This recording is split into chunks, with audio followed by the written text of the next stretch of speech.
is Free Talk Live. And as always, you can dial in here toll-free, take control of the airwaves, bring up whatever is on your mind. The toll-free number is 855-450, free like freedom. That's 855-450-3733. We've also got the Discord on-air call-in line rooms over at discord.lrn.fm. That's where you can connect and jump into one of those rooms, and then once we see you in there, we will join the room, and you'll sound almost like you're sitting here in the studio with us. Toll-free number again, 855-450-FREE, Discord over at discord.lrn.fm. Vincent, looking a little winded. I need new shoes. I mean, my feet are covered in blisters. Each step I take is agonizing. Really? Yeah, sorry about that. That's what took me so long. It's just like I can't walk fast when it's like burning. That's tough. Well, good to have you here anyway.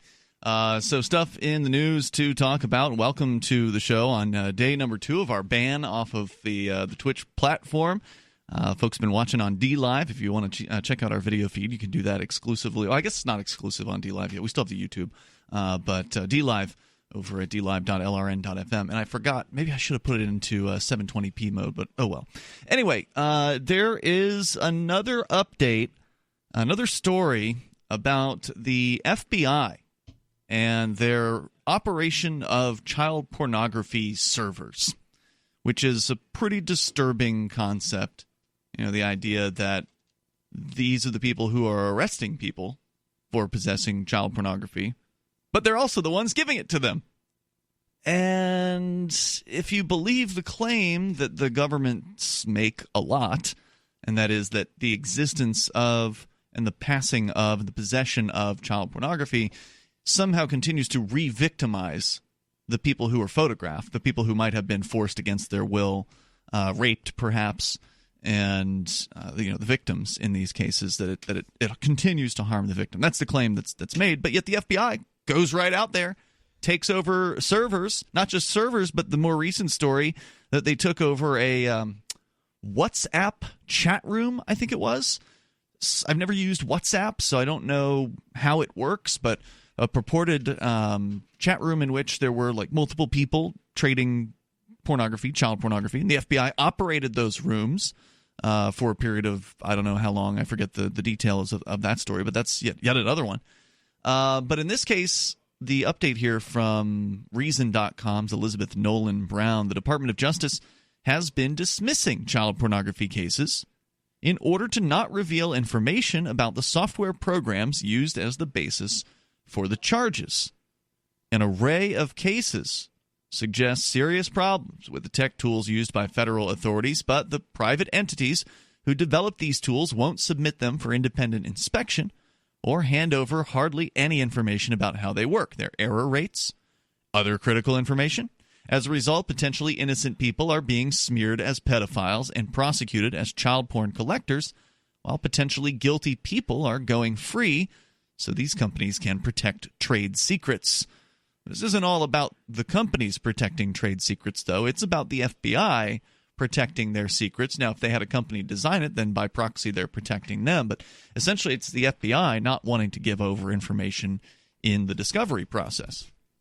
And that means if you don't hand over the information, you have to drop the case. And that's what one judge told them. And as far as I knew, I thought there was only one case where this had happened.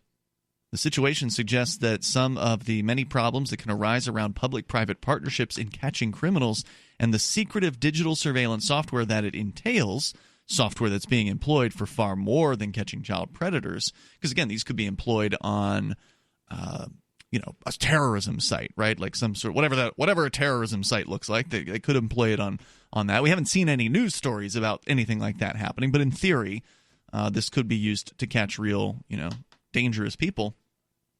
The situation, with the child pornography cases, Tim Cushing at TechDirt writes, quote, "The defendants are hardly the most sympathetic. Yet that's all the more reason why the government's antics here are disturbing. Either the feds initially brought bad cases against people whom they just didn't think would fight back, or they're willing to let bad behavior go rather than face some public scrutiny." And I'm pretty sure it's, at the very least, in many cases, the former.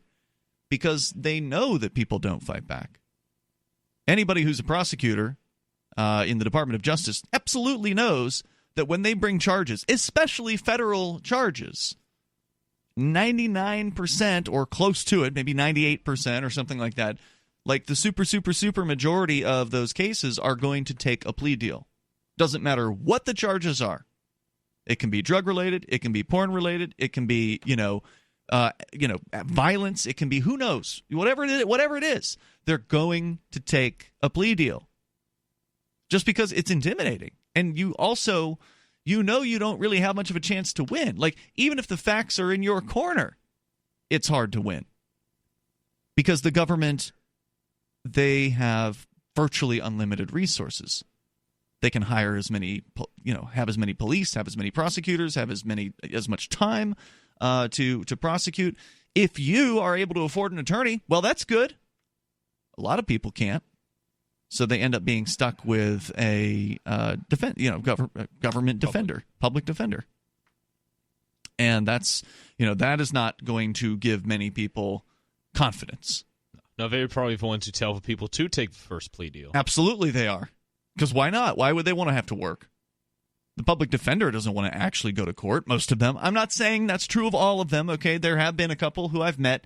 I don't know any federal ones, but here in the Keene area, I can think of the guy that defended Rich Paul in his case where he had there was like a fight in downtown Central Square, and they tried to involve Rich. At the time, he's a felon, so he can't legally carry a weapon for self-defense. But he can pick up a weapon or use a thing that he had legally as a weapon in the case of somebody trying to attack him. So he used what was it, like a monopod. He had a monopod for a camera that he happened to have with him, and he used that in sort of a defensive manner. They charged him with violation of probation, tried to take him off probation, tried to put him back in a prison cell. And this public defender did an amazing job of defending Rich. But you're right, Vincent. Most of the people who have public defenders, and for that matter, most of the people who have paid defense attorneys, are going to take a plea deal. Because the same thing's true of the paid defense attorney. You already gave him $5,000. What's it matter to the defense attorney whether or not he goes to trial or walks you through and holds your hand through a plea deal? Because that's a lot easier. I mean, it's a lot easier on everybody. And even if you insist on skipping the first plea deal, you might not have enough funds to last until they offer you a second or get a better deal. Well, that's a possibility. It depends. I mean, I don't have a whole lot of experience with hiring criminal defense attorneys because usually I just take whatever case I have to court myself. In a lot of cases, you just pay a flat fee. So the defense attorney will say it's $5,000 for my representation or whatever arbitrary amount. I see. I was going off from what I heard about Roger Stone's legal defense, where it's ongoing. It's been on for years, and he had to move houses because he couldn't afford his mortgage anymore because the bills got so high. Is that criminal defense or civil? It was he was being charged with, I think, something like lying to Congress or something along those lines, a process crime during the Mueller probe. It must be a criminal charge then. I'm not saying it's always that way, Vincent. Like, if an attorney looks at a case and they're not sure how long it's going to take to research or defend or whatever, whereas if they look at a case and they're like, oh yeah, DUI, I do these all the time, $2,000. So around here, at least in the local charges situations, it's a flat, however many thousands of dollars. So usually, you got to pay that up front in a lot of cases. So if you want to comment, you're welcome to join us here. The toll-free number is 855-450-FREE. That's 855-450-3733. So the point is, they know you're not going to fight back, no matter what the charges are. So why not just bring the charges? And don't reveal your evidence. If they ask you for evidence, which is one of the first steps that you do when you're going to trial, is you ask for discovery. And then if they ask for discovery, you're like, oh, well, we'll just drop that one. F it. We got 100 other people who took a plea deal. 855-450-FREE. That's 855-450-3733. You can bring up whatever you want here. This is Free Talk Live.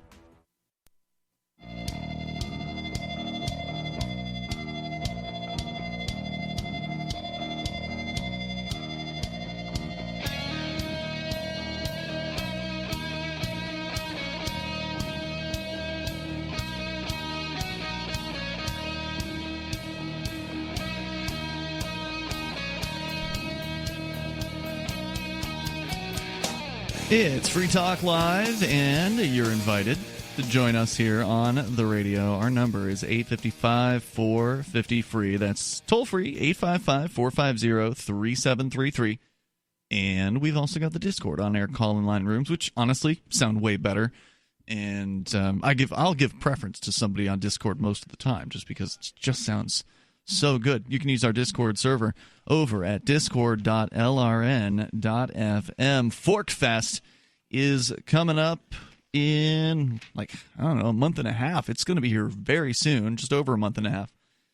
The Forkfest, you can go to forkfest.party to learn more about this decentralized camping festival, libertarian camping event, that sprung from the Porcupine Freedom Festival and is now sponsoring the Porcupine Freedom Festival this year. It follows it's before, actually. It's the 5 days before the Porcupine Freedom Festival this year. Over at forkfest.parties where you can learn more about it. It's decentralized, meaning nobody is in charge of the festival. There's no tickets. Okay, there's no board of directors, no organizers. It's all self-organized by each attendee. Everybody who's attending decides what they want to do. So I heard, Vincent, a rumor that you might be teaming up with my roommate and doing some kind of a food table or booth. Absolutely, yeah. Have you guys talked about what sort of food options you're going to have? Oh, yeah, the comfort food, the kind of stuff people want to eat while camping. So, absolutely. Fried Twinkies. That's an idea. That sounds like dessert, but what about food? Oh, yeah. Well, that's we want to keep the menu a secret. All right, fair enough. Well, I'm looking forward to it because last year was only the second year, and people were having to leave the campground to go and get food. So there was definitely a demand for people who wanted to eat there. It's going to be all day too, breakfast, lunch, awesome. And dinner. It's a growing event, and seems like there's a lot more buzz this year. I was on Ernest Hancock's show this morning, Declare Your Independence, for an hour, talking with him about Forkfest and what to expect, and he's super excited. He went to the first year, so he saw the smallest Forkfest. This is probably going to be the biggest one from the way it's sounding. You can learn more about it. It's June 13th through the 18th. And it's at Rogers Campground, which is absolutely beautiful location in the White Mountains of New Hampshire. You decide what to do. Do you just want to relax and chill out with other libertarians on a great campsite? Or do you want to create something? Maybe you want to throw a party. The guys from AnyPay, Stephen and Derrick, are going to be throwing parties every night at Forkfest. And they even moved the epic Buzz, or what used to be known as Buzz's Big Gay Dance Party. The Big Gay Dance Party, which was going to return to Porkfest this year, is not returning to Porkfest and is instead going to be on the final night of Forkfest. So it's going to be a big year. Plus, there's Man Camp, is what Jay Noon has announced he's going to be doing, and other parties are being thrown. Jay and his wife are going to be celebrating their first anniversary because they got married last year at Forkfest. And these are all things that people decided they just wanted to create, things they wanted to do. So go to forkfest.party. You can connect with the Forkfest chat room there on Telegram, and also the Forkfest forum, where you can interact with other people who are intending to attend. So our toll-free number again, 855-450-FREE. We're sharing a story out of Reason.com about the federal government, the FBI, Department of Justice, dropping criminal charges against child porn defendants. Now, we don't know if we're talking about people who actually manufacture child pornography, who arguably are committing a crime, because probably in 99% of the cases, or with the exception of teenagers who take pictures of themselves and then send them around, because they get charged with child pornography as well, which is crazy. But the ones that actually are forcing children to have sex on video or photographed, those people, we don't know if it's them or just the people who possess it, which in my opinion is just possessing evidence of a crime, not an actual crime. And the federal government wants you to believe that that's an actual crime. They're claiming that you're victimizing if you have possessed, whether it's somebody who's taken a picture of themselves or a victim of actual child pornography, that you're somehow victimizing that victim by simply having the thing.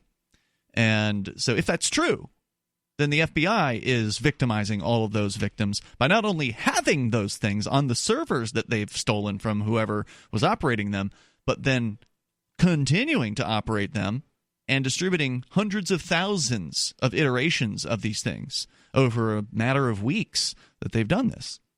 So more here from the story at Reason.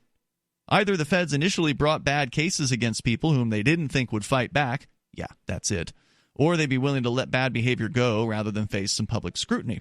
An extensive investigation by ProPublica quote, found more than a dozen cases since 2011 that were dismissed either because of challenges to the software's findings or the refusal by the government or the maker to share the computer program with defense attorneys or both, writes Jack Gillum.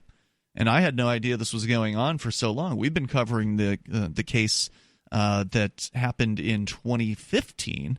Did not know they had such malware that existed prior to that. Quote, defense attorneys have long complained that the government secrecy claims may hamstring suspects seeking to prove the software wrongly identified them. But the growing success of the counterattack also is raising concerns that by questioning the software used by investigators, some who trade in child pornography can avoid punishment. Well, if they don't use the secret software to make their arrest, and they do it, the old-fashioned way through detective work, then they have their conviction, right? Like the old way of doing this was, as I understand it, the federal government agents would infiltrate whatever platforms had the child pornography on them, whether it's a WhatsApp chat room or, some darknet website. These are some of the examples we've heard of recently.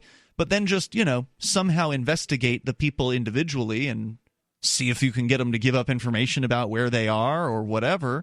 And if you do that, then there's no secrets that you're holding on to. In this case, the secret is the software. They don't want to talk about it. How does it work? What's the programming? How do they identify computers remotely? How did they break Tor? How did they get around that? Tor is the onion router.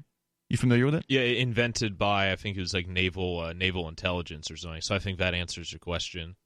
So you're saying that Tor is inherently broken, that there's something like a backdoor? Oh, absolutely. If it was invented by them, there's obviously some sort of backdoor. Yeah, but it's open source.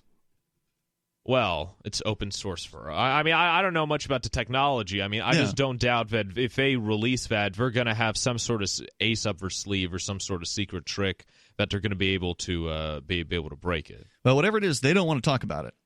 And the courts have sought to overcome concerns that scrutiny would diminish the effectiveness of the software for law enforcement or infringe on intellectual property rights by ordering only secret and monitored third-party review processes. But federal prosecutors have rejected even these compromises, drawing worry that it's not legitimate concerns driving their secrecy, but a lack of confidence in the software's efficacy or some other more nefarious reason. Look, to me it seems crystal clear. Like, the reason they don't want to give out the software is because it ends their investigations at that point. Presumably, that software is employed in other places, right? Like, maybe they've taken over some other website or they've launched their own site or whatever. Maybe they're using it to try to bust terrorists. I don't know. But presumably, they're using it on some other basis, and they know that if they give away the program, then it's curtains for that program. And then they'd have to figure out some other exploit because then everybody would know about it. Of course, not everybody knows. Not all criminals pay attention to the news. But anyway, more coming up here. 855-450-FREE. But defense attorneys do. 855-450-3733. You join us here on Free Talk Live. Free Talk Live has found that though U.S. financial institutions are prohibited from doing business with foreign gambling websites, it's not illegal for U.S.-based internet users to gamble on those sites. People have been using VPNs or virtual private networks to connect to sites like games.bitcoin.com and play games with Bitcoin Cash. Games.bitcoin.com features poker, blackjack, roulette, craps, keno, slots, and dice. You can conduct your own investigation at games.bitcoin.com.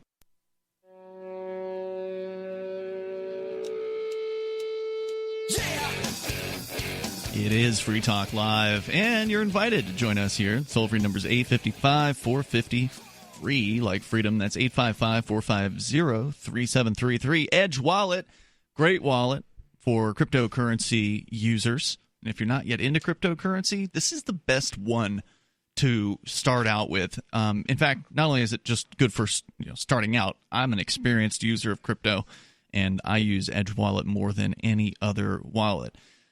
And I've been doing that since long before they were a sponsor on Free Talk Live. They're a relatively new sponsor to Free Talk Live. But I'm super excited because I love Edge Wallet, and it's great to talk about things that I already loved.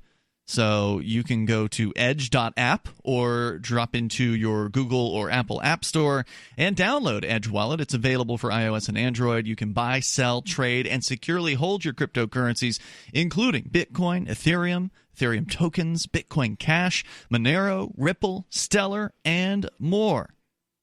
They're building this. They've been building this app since 2014. They started with a program called Airbits, which was a Bitcoin-only wallet, and it was the best one.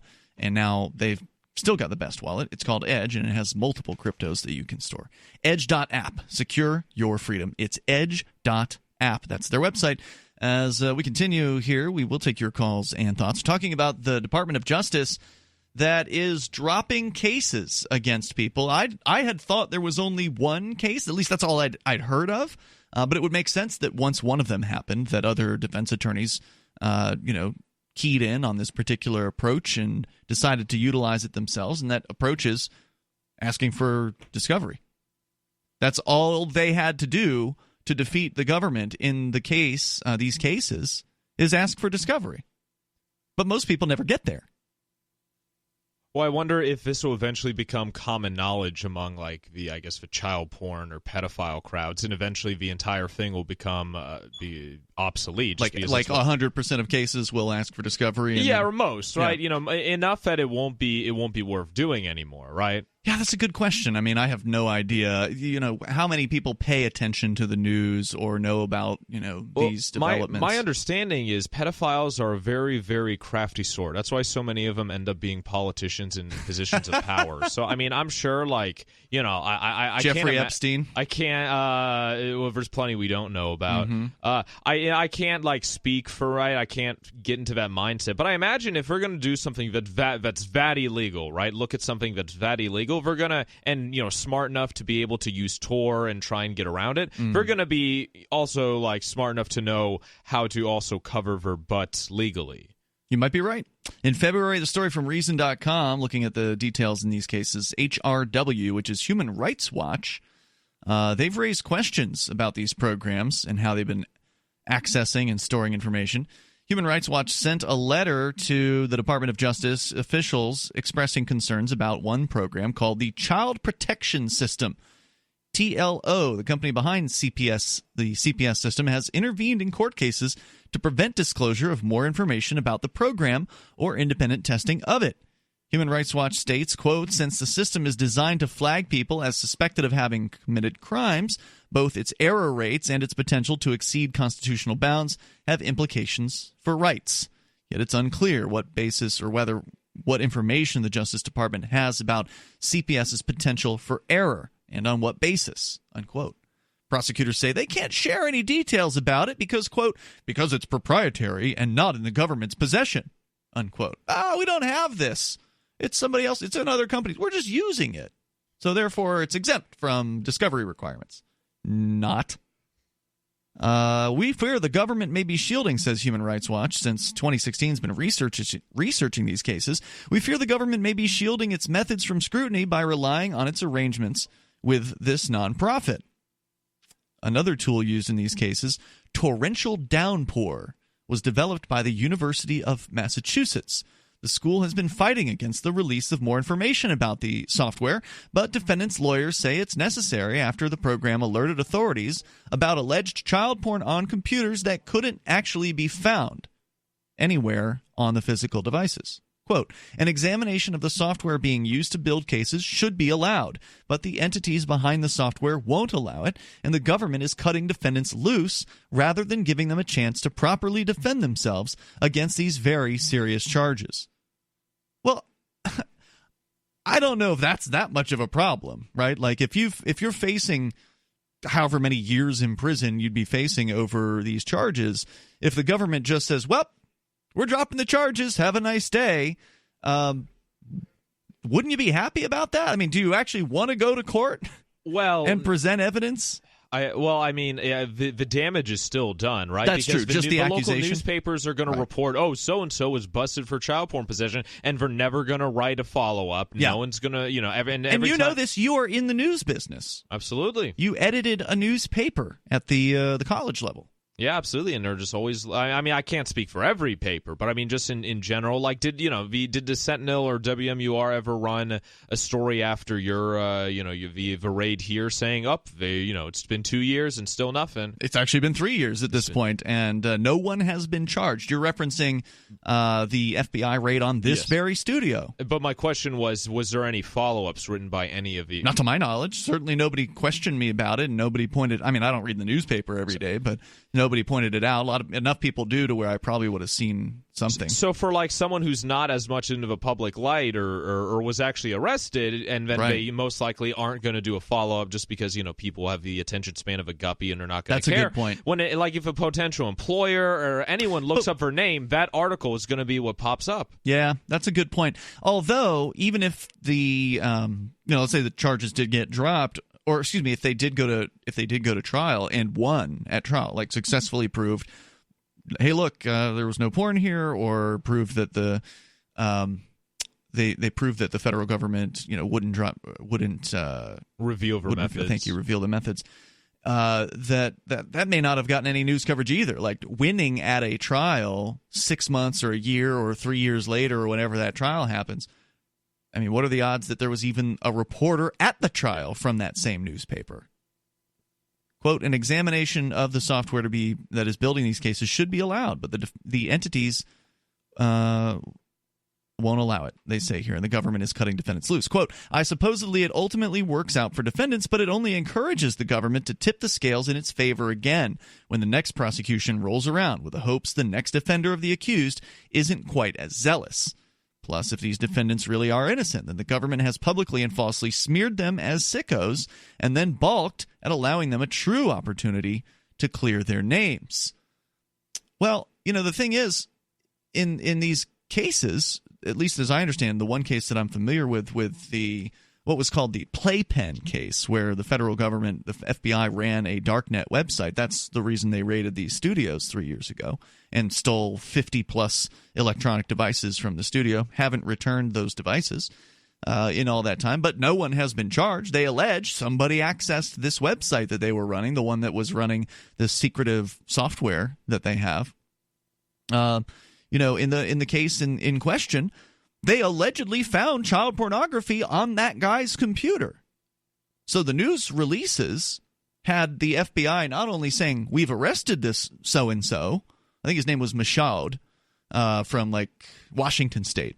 So not only did the news releases say, so-and-so from our town has been arrested for possession of child, the FBI says they found child pornography on Mr. Michaud's computer, and then, 6 months or a year, however long it was later, the charges get dropped. If he had gone to trial, then they may have presented the evidence showing they found child pornography on his computer. How does he explain that?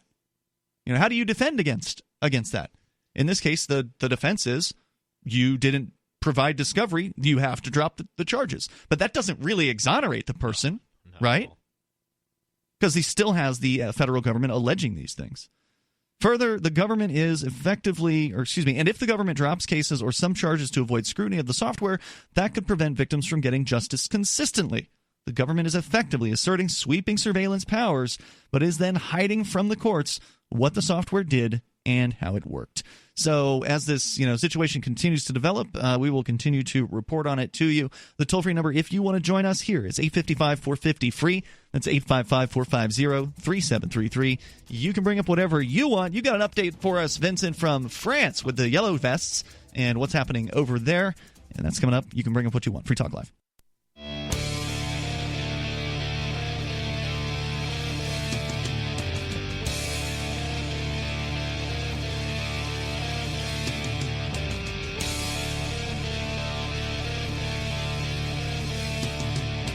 Hey, it's Free Talk Live, and you may dial toll-free to join us here. The number is 855-450-FREE like freedom. That's 855-450-3733. We've also got the Discord on-air call-in line rooms. Just jump into one of those over at discord.lrn.fm, and you will sound way better than the average caller. Once again, it's discord.lrn.fm.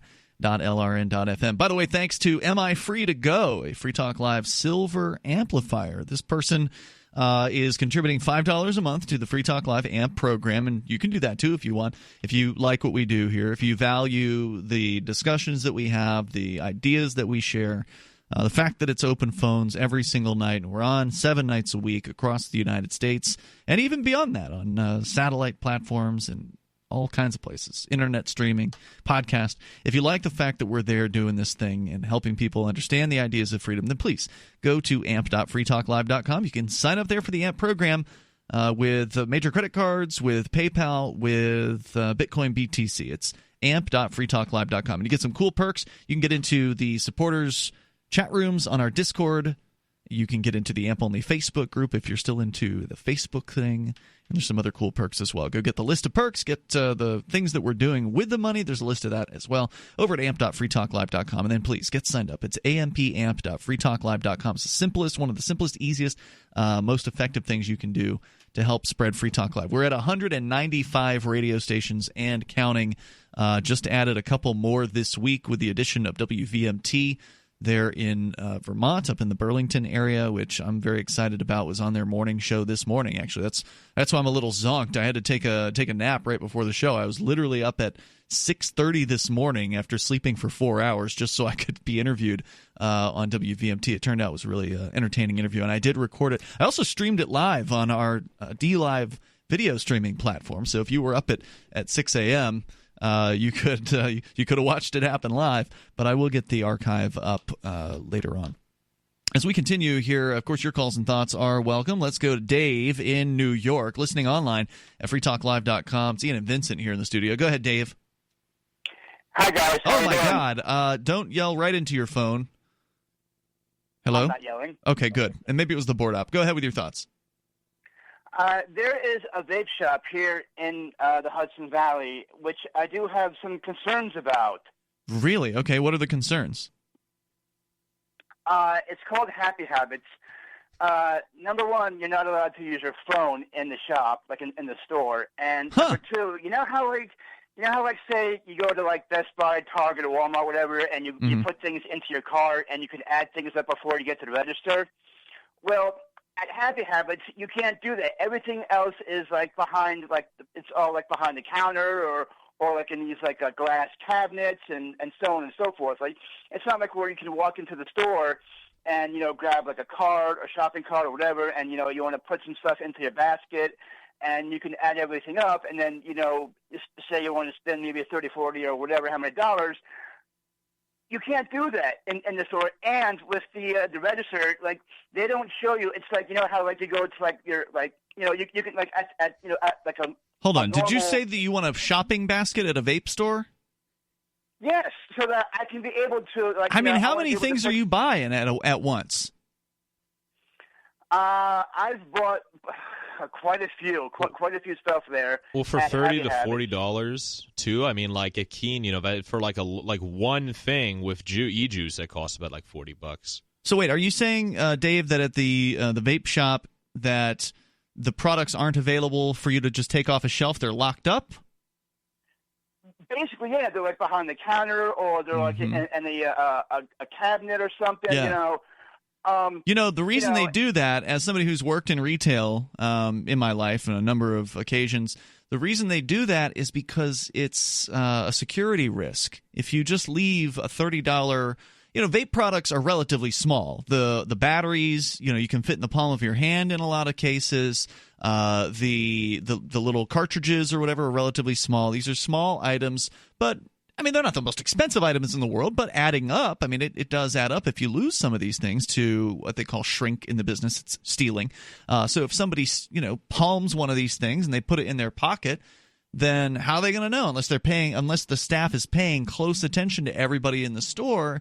It's hard to know those things. So, Dave, this is just a way for them to prevent theft. There's nothing wrong with that, right? Yeah, but say the incense sticks, they're out in the open. You can get you can pick up a whole bunch. That's because those are cheap. For maybe, no one wants to steal those. Maybe 5 or 10 for incense sticks are long. right? Generally, there's those incense holders, and the incense sticks are what, like at least 12 inches, if and not they're fragile, too. Longer. They break easily. Yeah, but they're in a box, a lengthy box, and so the average person isn't going to be able to stick that in their pocket. They might be able to shove it down their pants or something like that, but your typical method of stealing something that's lengthy, and again, the products are cheap. Incense is very cheap compared to, say, vaporizers and nicotine juice. So maybe they're just not worried about losing the occasional incense stick, but don't want their $30 or $50 or $100 vaporizers to go walking out the door. Yeah, but like when I go to when I go grocery shopping, I put stuff into my cart and I add everything up, and right before I get to the cash register, I add my total, and do you really? Why can't? Yes, I do that all the time. Why can't these vape shops, Happy Habits, and there's one on 55, there's one on Route 9, and there's you're one saying they're all you're saying they're all alike. They have all the vape shops have similar policies where they lock up their products. Yeah. And you can't even use your phone in the shop. Now like, that's weird. That I mean, if I'm going to speculate on that one, I would say it's either the owner has a preference against phones, like maybe he's bothered by millennials, because it's going to be mostly younger people, I think, that go to these places. But then again, I think older folks are finding and discovering vaporizing as well. But either way, whether it's younger people or older folks, people have a habit of being on their phones constantly. You see it everywhere. And some people, it really bothers them. And so if it's his store or her store, whoever owns the store, and if they hate cell phone use, then they can tell their customers, leave the phone in your car. Or they just don't want customers to look up online for better prices. Sorry, go ahead. That's probably it. There are no prices on the site. HappyHabits.com. It's not a good sign. There are no prices on said site. I think, Vincent, you're right about that. That was going to be my other suggestion, is that they don't want you to find out that you can buy the very same product, probably for $10 less or whatever, on Amazon or some other website that offers these things, and have it shipped to you. And because there is a problem these days with people in the world of retail, with people doing this sort of shopping in real life and then buying the product online. So essentially using the retail establishment as a showroom floor where they go in. The classic example of this is like Best Buy, where somebody would go in, the electronics store. They'd go in, they'd pick up the cameras, because they would have the cameras out where you can use them. They'd pick up the camera or whatever the thing is they wanted to look at, or look at the TV that they were considering buying, leave the store, go and order it online, and save $20 or $100 or whatever they would save. So, I mean, that's a reality of retail, and I'm sure that's also frustrating to the owner of that store. He's trying to, run a business, and it's... but if I want to get a price of what they're selling inside the store, it's like they should have prices on HappyHabits.com. I don't you have to go there, and their products are like behind the counter, or they're in the cabinets, or maybe on a shelf somewhere. I don't think there's anything wrong with that. I think that's a good thing, and also that prevents people from looking up prices as well, right? Like if they're scanning a UPC code or something like that. But that's primarily because of theft. I mean, if people weren't so dishonest, if people weren't stealing things out of stores, then you wouldn't see as much security, because stores do want their customers to be able to put their hands on products most of the time, unless it's like some sort of high dollar value thing that could break if it drops or whatever. Yeah, but if you go to Target or Walmart, Walgreens, whatever, everything else is right there on the shelf. That's not true. Not true. The video games are always behind glass. Yep. And guns are, but usually, although in Dave's defense, those do have big price tags on them, so you could tell how much a video game or gun costs from behind the glass. Yeah, that's true. And of course, lots of these stores also have their own online component as well, so they want you to go online and order from them. They don't care whether you order it from the store or not. Thank you, Dave, for the call tonight. Appreciate hearing from you. Hey, if you don't like it, don't shop there. You can get your vape products from somewhere. Oh, wait, no, they all lock them up. Well, you know what? Deal with it. If you don't like it, go online. You can probably get the same stuff cheaper. Vape products are a dime a dozen. There's a bunch of different competitors out there. There are a lot of choices in the world of vaping, at least for now, until the federal government decides to outlaw it and, give the cigarette companies more business. Because cigarette companies are mad as hell about vaping. Or the hospitals and health nuts. They're the ones who are behind banning the vape, I know that. That's part of it. The toll-free number here is 855-450-FREE. Yeah, Stephen in the D-Live chat says, quit whining. Yeah, it's not going to make anything better for you. 855, 450 free. We got the Yellow Vest in France coming up on Free Talk Live. Ike was such a sweet, lovable animal, and people would want to pet him, and they'd come up, and they'd get close to him, and it would be this instant, oh! My dad didn't want to touch him. It's like, ooh, get the stinky dog away from me. Even after we'd give her a bath, she would still stink. Very stinky, both bad breath and bad gas. I asked the vet, and he said some dogs are just stinky. Does your dog itch, scratch, stink, or shed like crazy? Come to Dinovite for help. DINOVITE.com. The omega-3 fatty acids. Flaxseed, zinc, alfalfa. The digestive enzymes that are cooked out of regular dog food. The ingredients convinced me that it was definitely worth trying. After about a week, he started smelling normal. My husband and I were really kind of astonished. Dinovite is nutrition. 859-428-1000. DINOVITE.com.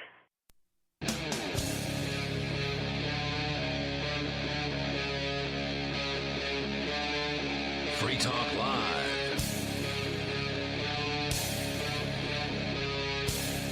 It is Free Talk Live, and you're invited here if you want to join us. The toll-free number is 855-450-FREE, like freedom. That's 855-450-3733.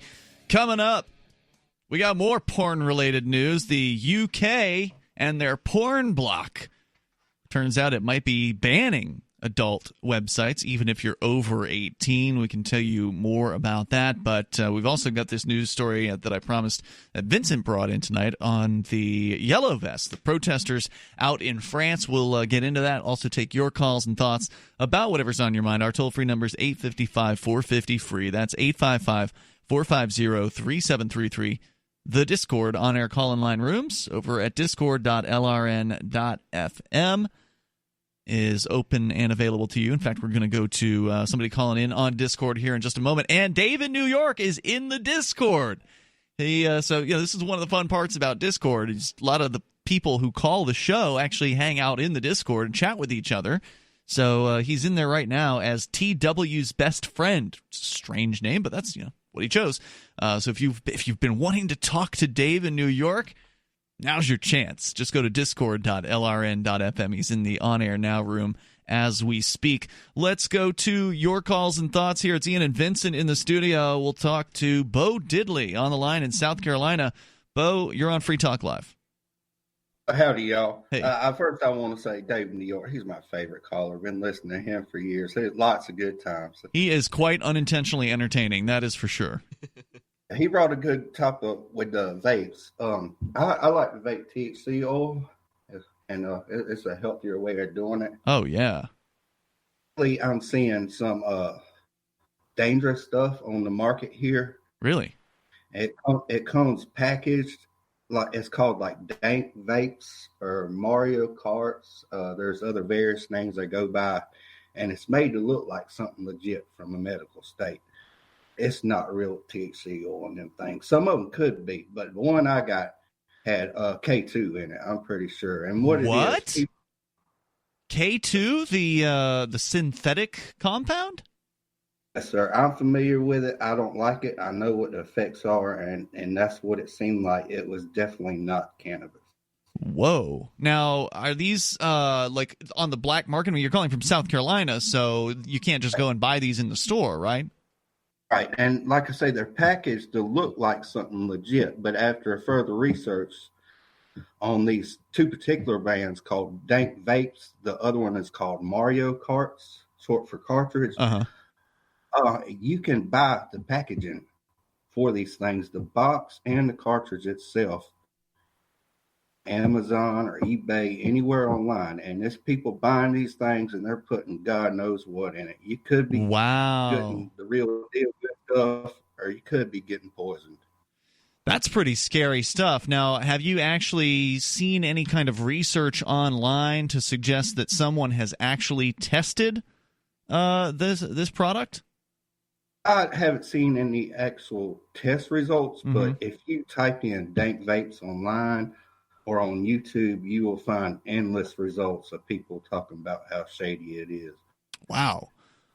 Thanks for the heads up on that. Now, what do these things retail for? I mean, what are you paying for them on the black market? 45. How much?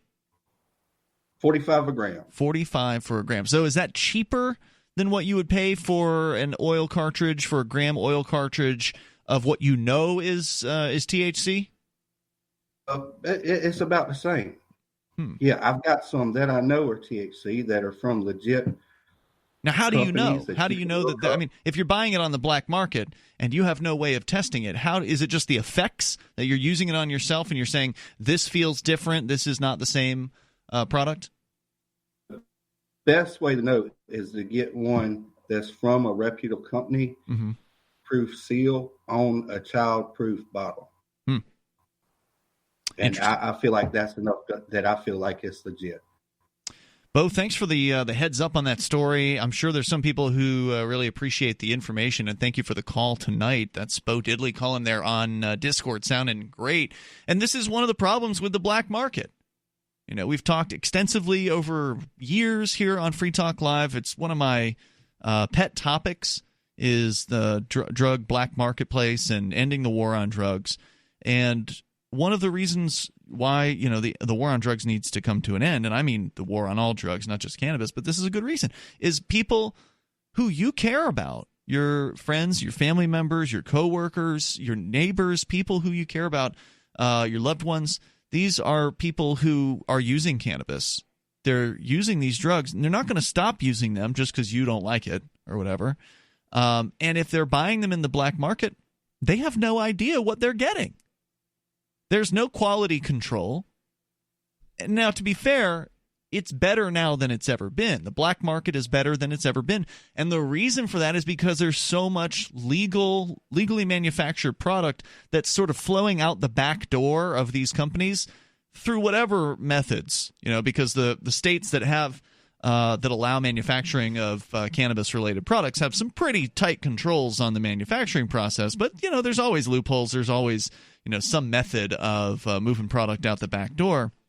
And that way those companies or whoever it is, the distributors are able to sell more of them, right? Because if you're in Oregon and you're only allowed to sell to people who are in Oregon legally, well, your marketplace is severely restricted. There are a lot of people in every other state, if not every other country of the world, who would love to buy a good quality cannabis product, but you can't legally ship it out. So if it somehow falls off the back of a truck, and even though it didn't really fall off the back of a truck, you know, it's like, whoops, what happened to that box? We don't know where it went. It just disappeared. Somebody stole it, whatever. It actually just went into your friend's hands, who then distributes it to whoever he distributes it to in whatever states and whatever method, through sending it, you know, selling it on the dark net, or just because they have connections and they know people that need them or want them. There are ways that this happens. And so the quality of what's available in the illegal market is better now, because there's just more legal product that overall is a higher quality. These oil cartridges, I've seen them. I know exactly what he's talking about, and they're very popular. And they never existed 20 years ago. You know, when I was your age, Vincent. Dating yourself, very in. Yeah, all we had. In that case, in you know, back in the old days, back in my day, all we had was weed. You know, we just had the flowers. You were lucky if you came across some kind of other form of it. Wax or hash. I think the first time, yeah, they did have hash. Hash has been around. I think like BHO, the type where they would use like all sorts of like chemical products in your kitchen to make, and now they have like, I think like CO2 method to get it out. Yeah, they've got better extraction methods now that are purportedly cleaner. So the CO2 is, you know, I'm not a chemist, okay, but it's supposedly a cleaner way of extracting these THC resins or oils or whatever from the actual plant, leaving the plant material behind and leaving the chemicals behind, hopefully, as much as possible, and then putting the final product. But what our caller's pointing out here is you don't know.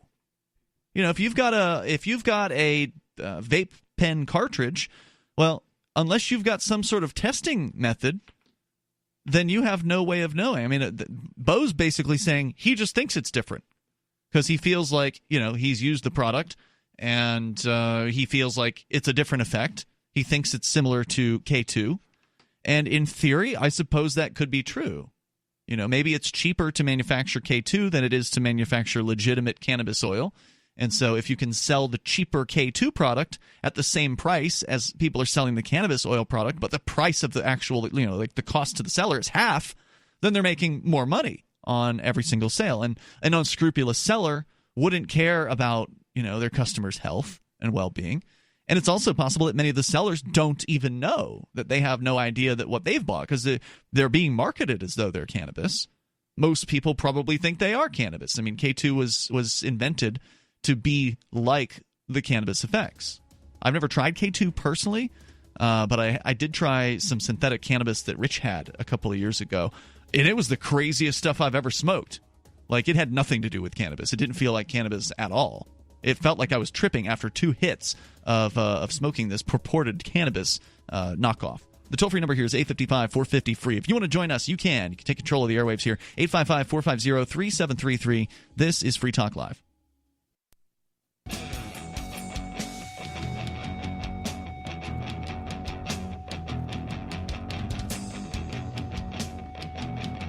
Free Talk Live. You dial toll-free here. Bring up whatever's on your mind. Our number is 855-450. Free like freedom. That's 855-450-3733. We do have the Discord on-air call-in line rooms. Just jump on over to the Discord server at discord.lrn.fm, and you can join the discussions going on in there. With you in the studio tonight, by the way, it's Ian. It's Vincent. Bitcoin.com. It's your premier source for everything Bitcoin Cash related. Bitcoin.com can help you choose a Bitcoin Cash wallet, buy Bitcoin Cash, and show you where you can spend your Bitcoin Cash. You can also read the latest news or engage with the community on their forum over at Bitcoin.com. Again, that's Bitcoin.com. Of course, we'll take your calls and your thoughts about what you want. As we continue, let's go to Jay calling us, listening to WLOB in the Portland area in Maine. Hello, Jay. I appreciate you guys having this conversation. Yeah, please. By the way, I can hear myself in the background, so I don't know if you got some speakers turned up or whatever, but you may want to turn that down. I don't know if it's better, but let's find out. Go ahead. Like I said, I appreciate you guys having this conversation. Especially I grew up with a background from a child growing up on kind of the wrong side of the tracks with the whole drug war, seeing that. And then growing up to be kind of on the other side of it, knowing both worlds, and I hear a conversation of ending the drug war, and I applaud it because, again, it's, it's something that you would think that we wouldn't have to have a conversation about, but we do. And my question really is, how do you make, especially with cannabis and, you have alcohol in the tobacco industry that are going to take losses, and you have other industries that are going to take losses. And even, legalizing hemp, and using that more commonly. There's other industries that are going to take losses. So how do we bridge the gap? How do we reach a hand out or an olive branch and saying, hey, look, this is, we're here to stay. It's going to, I don't know, what's that? Because, again, there's so many people fighting against it because they're going to lose out on money. So who are you wanting to reach out to, the alcohol companies? No, I'm saying, because of the people that are invested in it, and you think that they have something to do with legally blocking, these private corporations and things like that, and that the politicians that have whatever reason why it's not legal now. Okay, so to just say it is a little too nebulous for this conversation, right? Like, there's different drugs that are illegal. While we might agree that the entire war on drugs should be ended, somebody's going to have a different reason why they think cannabis should be illegal versus why, they think psychedelics like LSD or psilocybic mushrooms should be made illegal. So are we specifically talking about what should we focus on here, I guess? Well, being that we have cannabis, it's right there at the forefront. I think we take that and run with that because that looks like it's going to come sooner, and maybe even start with the decriminalization of the other drugs, and not having them, getting rid of these, again, I think stories of, you probably heard them and seen them too, of these babies being born, that are born on heroin or born on any other type of drug. they wean them off. And you have other countries that help people, and they have, you see it even in the States, and you have, rehab clinics and things like that, of not making it to where you're going to go to prison. Unless granted, have common sense laws. Obviously, if you're caught for massive distribution, then yes, there's going to be consequences to that. But for someone who actually has a problem and is struggling with that substance abuse, then not having them be a criminal for that. What I mean? Oh, no, I totally agree. In fact, the classic example that we've given here over the years is Portugal, where they have actually decriminalized possession of all drugs for small amounts. So individual, personal amounts. So, not pounds and pounds, but, just a little bit is decriminalized. And the worst case, if you get caught with it, may result in, having to go to some kind of a treatment. But you don't get criminal charges. You don't end up going to jail. This is a long, arduous, frustrating process of trying to change these things. And I say that from next door to you. We're in New Hampshire, where we're doing the show from.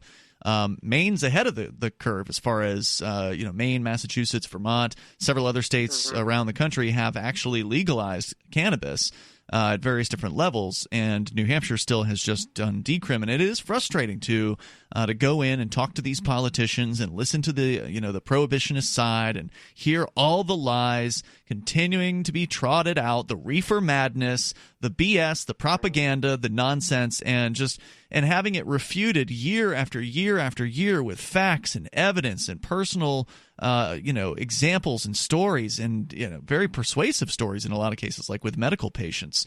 And yet still seeing politicians and these opposition pro-drug war people just continuing to stick their feet in the sand and ignore what their neighbors stick want. their head in the sand, Ian. Yeah, right. Well, both, but yeah.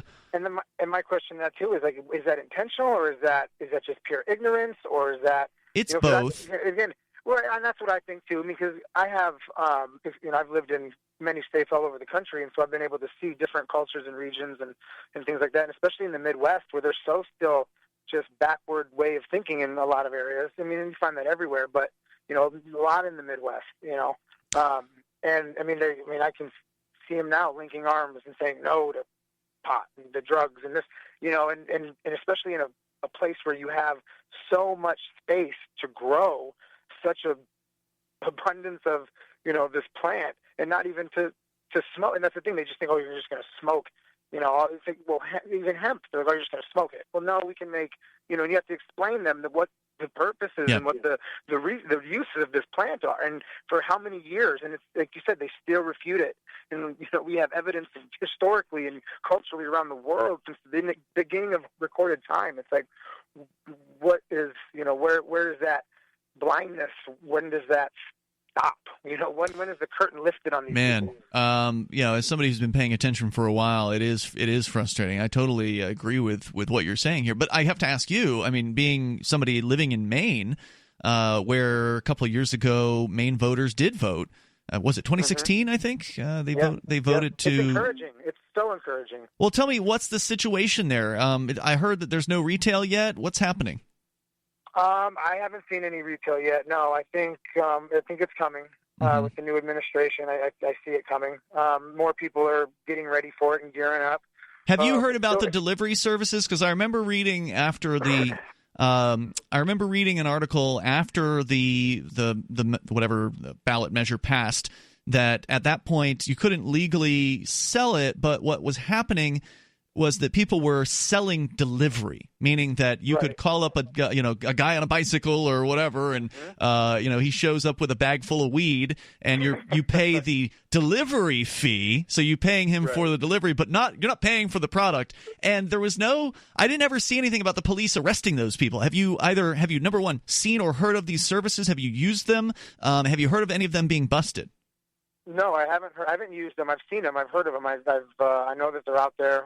They're out there on social media. They're using print. I remember grabbing one of the local papers. Yeah, local small town papers, and on the back of it, I didn't catch it at first, and it was for a company. I can't remember the name of it.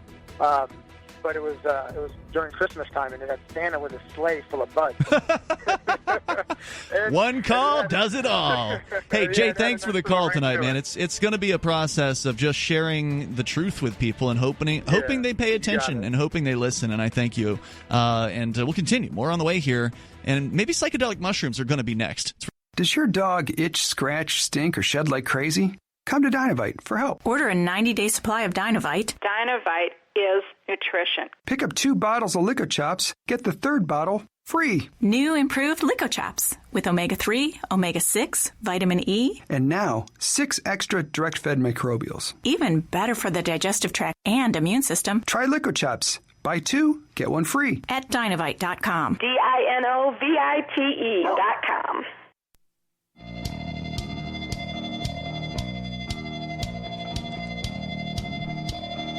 Free Talk Live. You dial in toll free and bring up whatever's on your mind. Our number is 855-450-FREE, like freedom.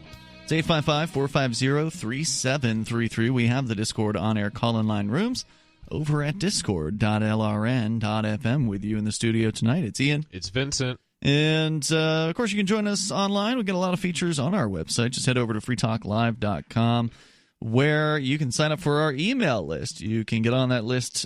Pretty easy to do. It's right there toward the top of the website, the main page over at freetalklive.com. Just drop your email in there, and then we'll email you usually on about a weekly basis. Just keep you in the loop with what's going on with Free Talk Live. Once again, that's freetalklive.com. As we continue, of course, you can bring up anything that you want. And I want to make sure that you know about liberty.menu. It is for individuals who reject the initiation of force and who agree to abide by the ethics of the non-aggression principle. So if that doesn't describe you, I'm sorry, but you won't be able to benefit from liberty.menu. But if it does describe you, then you can go there and put up whatever it is that you want as far as the things that you do. You want to promote your business, maybe the event that you're into. Maybe you've got digital content that you want people to know about. This is a libertarian business directory, and it's free to use at liberty.menu. That's liberty.menu. As we continue, we'll take your calls and thoughts. We were talking about the war on drugs. I didn't bring it in as a topic tonight, but it came up, and it is something that I know that every host on this show wants to see come to an end. In fact, we're seeing some major progress in the area of cannabis reform. There's no doubt about that. I mean, that almost feels like, at this point, finally, it feels like it's inevitable. For a long time, it felt there was no brightness on the horizon for that, and now there finally is. But the rest of the drugs are still criminal in every single state in the United States. It's still illegal to have every other, so-called illicit drug, whether they be helpful, like MDMA or psychedelic mushrooms, for instance, which we're now seeing trials, clinical scientific studies showing that people who have things like PTSD, for instance, have actually had it cured by using these things in a therapeutic setting. Like, that's huge. Now, it's true that the studies are relatively small as far as the amount of people that they're looking at. Have you seen any of these? I mean, I've seen headlines. I mean, in my personal experience, I've seen it work, definitely.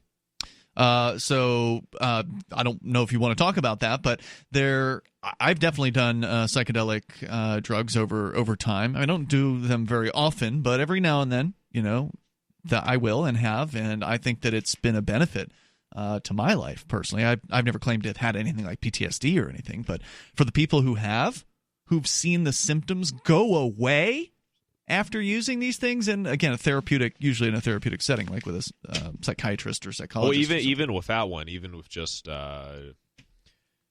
you've had benefits, is what you're saying. I've seen I've seen benefits in my experience. Right. I've seen it happen. And now we are seeing a couple of places. I think Denver, Colorado is one of them. And then I believe it was the state of Oregon where there's a ballot measure that is being proposed to actually legalize mushrooms, like psychedelic psilocybin mushrooms, for medicinal purposes, which would be amazing if that could happen, because the more that we can learn about these things, the more testing can be done. It could be a positive example for others in the future. Absolutely. Look, the fact is the critics were right.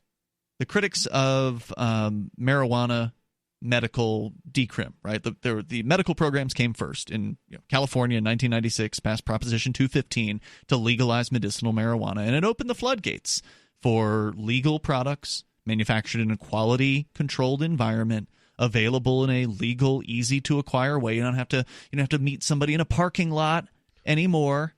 They could just go into a store, have a nice shopping experience, talk to people who know what they're talking about, experts on the subject that want to get product into people's hands.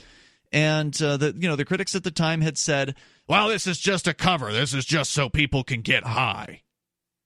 And you know what? For some people, that's probably true.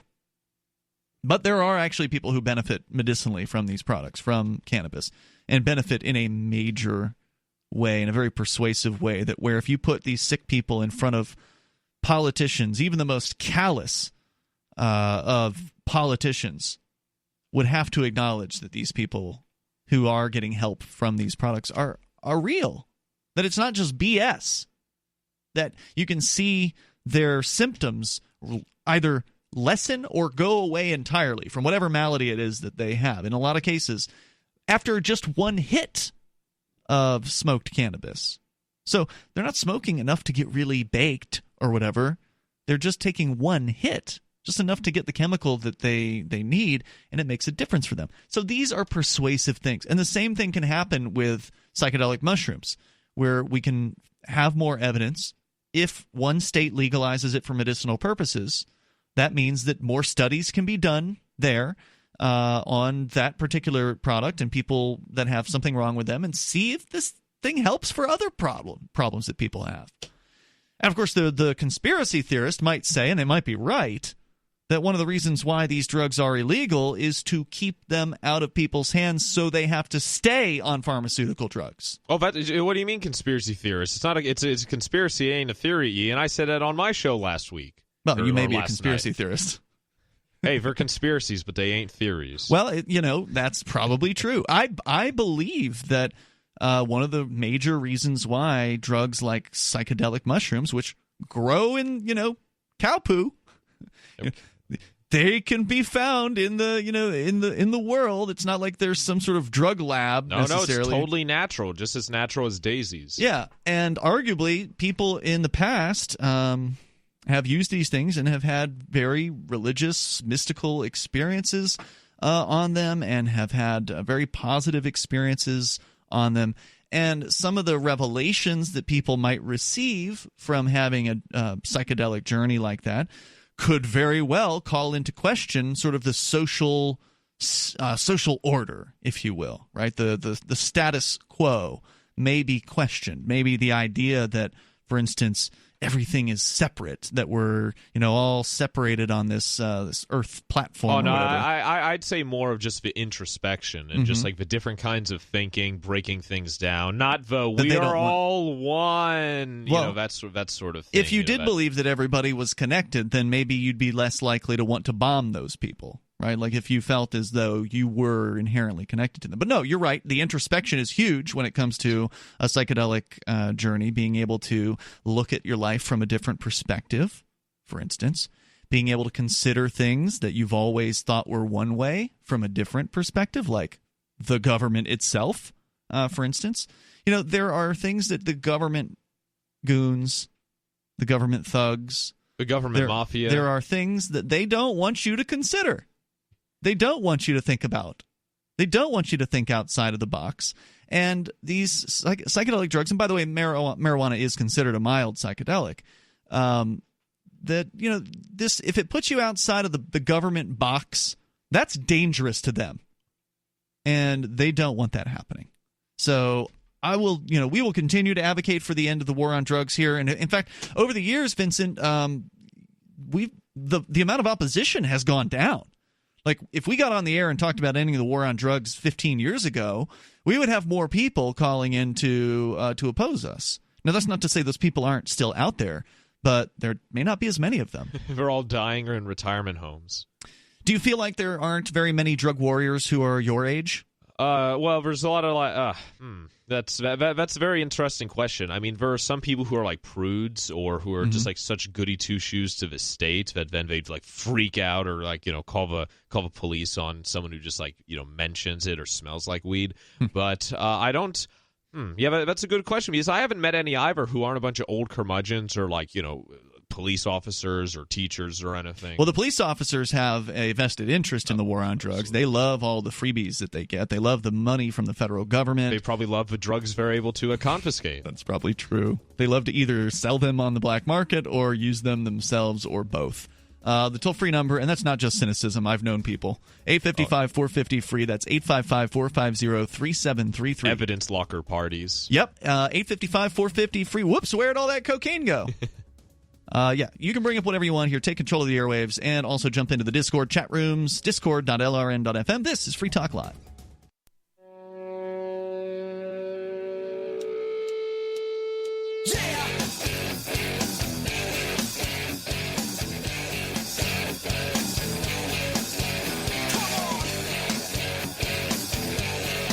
This is Free Talk Live, and you can bring up anything that you want here. Our toll-free number is 855-450-FREE, like freedom. That's 855-450-3733. We've also got the Discord on-air call-in line rooms at discord.lrn.fm. And don't forget, you can watch us online now on the DLive platform. We are suspended from Twitch. And I've yet to hear back from Twitch in regards to, more details as to what ostensibly happened. They claimed there was nudity on our stream, which, definitely did not happen as far as I can tell. Now, Aria DiMezzo, the anarchist she-male, was topless on Tuesday night, but I don't consider that to be nudity. So I'd like to know what Twitch considers to be nudity. I presume they're going to say that that was nudity, but I would like to get that as, an official response from them. Anyway, go check out our DLive stream over at dlive.lrn.fm. It's Ian and Vincent in the studio here tonight, dlive.lrn.fm. People are in there watching right now, and there's a chat room in there as well, which is a different chat room than you'll get on our Discord servers at discord.lrn.fm. In fact, that's where we're going right now, where Vaginatarian is on the line. Go ahead. Hi, guys. You were talking about the psilocybin mushroom in a vote in Denver, and I just voted for that, so I wanted to call in because it's actually not medicinal. It was a really interesting ordinance. It says that it's going to make the personal use and personal possession of psilocybin mushrooms by persons 21 years or older the city's lowest law enforcement priority. Huh. Oh, wow. So it didn't even sound like a decriminalization. That's pretty impressive. And maybe it was Oregon that was doing the actual medical proposal. I think that was the one. Yeah, it also prohibits the city of Denver from spending resources to impose criminal penalties for their personal use and possession. So that's more along the lines. But I did. Oh, so not only is it the lowest enforcement priority, but they can't even spend any money to prosecute? Supposedly. That's what the ordinance. That's what the ordinance says, and I voted for it. And it was also the first time that Denver instituted a blockchain option for voting. Really? So did it pass? When did this happen? It hasn't. The voting is still ongoing. I get distance voting since I no longer live in Colorado, and then they give you the option to utilize their blockchain app in order to do it. And then sometime in May, I'm supposed to do a survey to say, like, how was the blockchain app? How was the process? How can we improve it and things like that? Yeah. See, I was going to ask you because you always call from like Virginia and I think Florida the last time. So I was wondering how you were voting in Denver. I keep it crazy, but yeah, I'm a registered voter in Denver. And so I voted for the pot when that happened. And then I saw the psilocybin pop up and I was really excited to see Colorado's usually on the forefront when it comes to drugs. So I'm hoping we keep it up. Yeah, that's amazing. Now, this online blockchain voting, what's the app called? It's called Voatz, VOATZ. Huh. Yeah. And they used it overseas in Europe, I believe. And then there's a couple of states that it's been used in as well. Because I tried to do some research on it before I just, adopted a blockchain, especially for voting and providing my social and my ID and stuff like that. But it seems to have been used to success in all these other locations. So, is Dave hitting on you in the chat room? Is he back in the chat room? I don't know. I'm reading from like an hour ago. He was asking ASL earlier. Age, sex, what's the L? Location. Okay. Yeah, I see here he says he's 42 and in New York. So, all right. Anything else you want to share about your experience there in Denver? No, I just wanted to comment on that that it was interesting that it's not medicinal. It was just almost a line of decriminalization, and I enjoyed that they said it would be the city's lowest priority. Awesome. Thanks for the update on that. I appreciate the correction. That's Vaginitarian there. She's one of the regular chatters in our Discord server. Just head over to discord.lrn.fm, and you can talk to folks like her and Gene the Christian Anarchist and Dave in New York apparently is in there tonight. Ian and Vincent here in the studio with you. Let's continue with your calls and thoughts. We'll go to Dodger listening in Michigan. Dodger, you're on Free Talk Live. Go ahead. Hello. First off, there was a gentleman a couple segments ago who collectivized Midwesterners. Now, being from Michigan, we're technically a Midwestern state, and I kind of resent that. What was the collective statement that you're objecting to? I forgot, but so he said something along.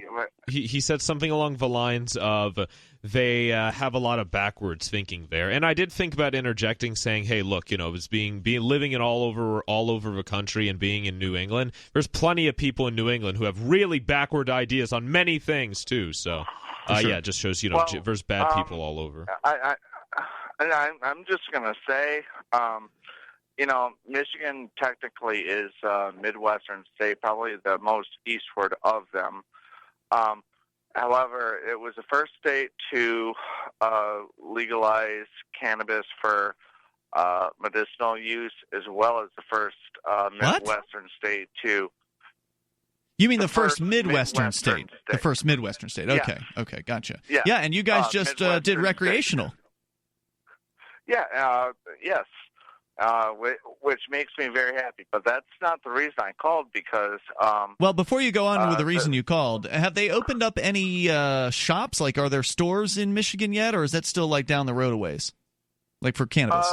Right now, the only technical shop in the metro area that I live in sold medicinal first. And actually, I have a whole story about how that guy. I went to high school with him.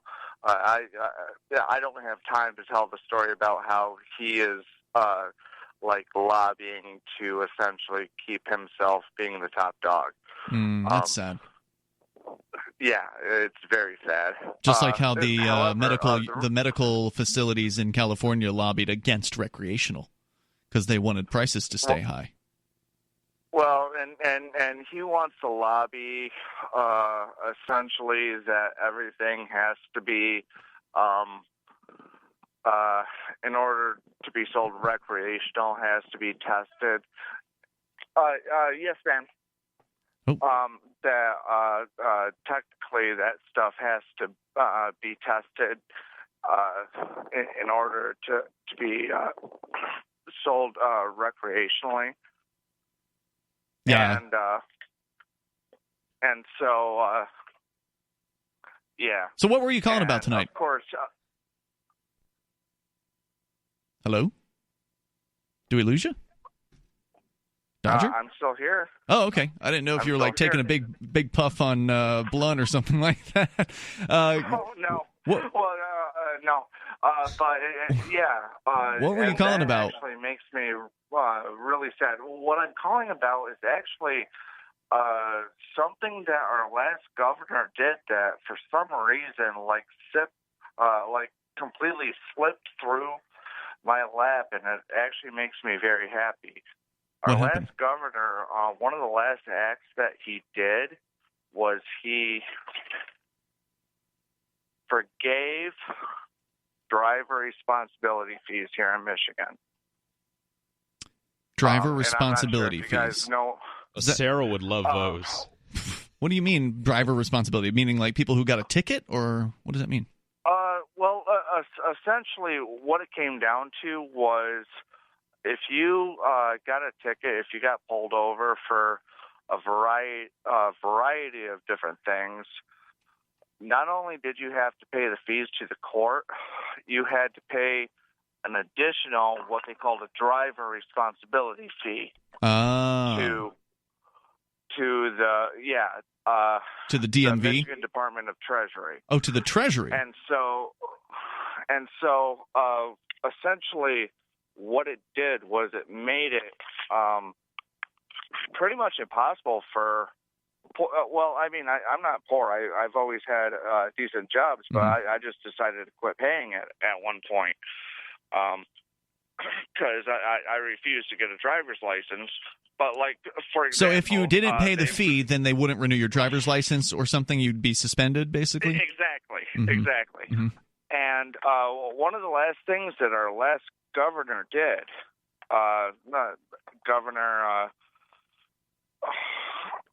it doesn't matter who it was, dude. Rick Snyder. I don't know who that is. I mean, there's one politician to the next, but it sounds like a good thing. Any amount of waiving fees that are due to give people an easier time and get them out from underneath whatever burden of taxes. He was probably tired of paying them himself. He sounded tired. Thanks, Dodger, for the call. About the governor. Oh, okay, but Dodger sounded a little sleepy, maybe a little stoned. Thanks for the call. Appreciate it. More coming up here in moments. 855-450-FREE, 855-450-3733. Hour 3's next. Free Talk Live. This is Michael Dean from the Freedom Fiends. I've run websites since 1996 and have used over a dozen web hosts in that time. AgristHosting.com is the only one that hasn't broken my heart. Agrist Hosting's uptime and service is stellar, and their DDoS mitigation is the best I've seen. That's important because if you tell the truth in this world, you'll ruffle feathers. And some people will try dirty tricks to silence your voice. No matter what the haters hit us with, Agrist Hosting keeps our websites online. If you have a mission-critical commercial presence or a world-changing activism site, you cannot tolerate any skullduggery. So go with agristhosting.com. Have a WordPress or blog site, but you're not satisfied with performance or uptime? Or just want raw hosting? Want to pay with Bitcoin? Agrist Hosting specializes in high-performance hosting with personalized service. Go to agristhosting.com and click on the button that says Get Hosted. That's agristhosting.com.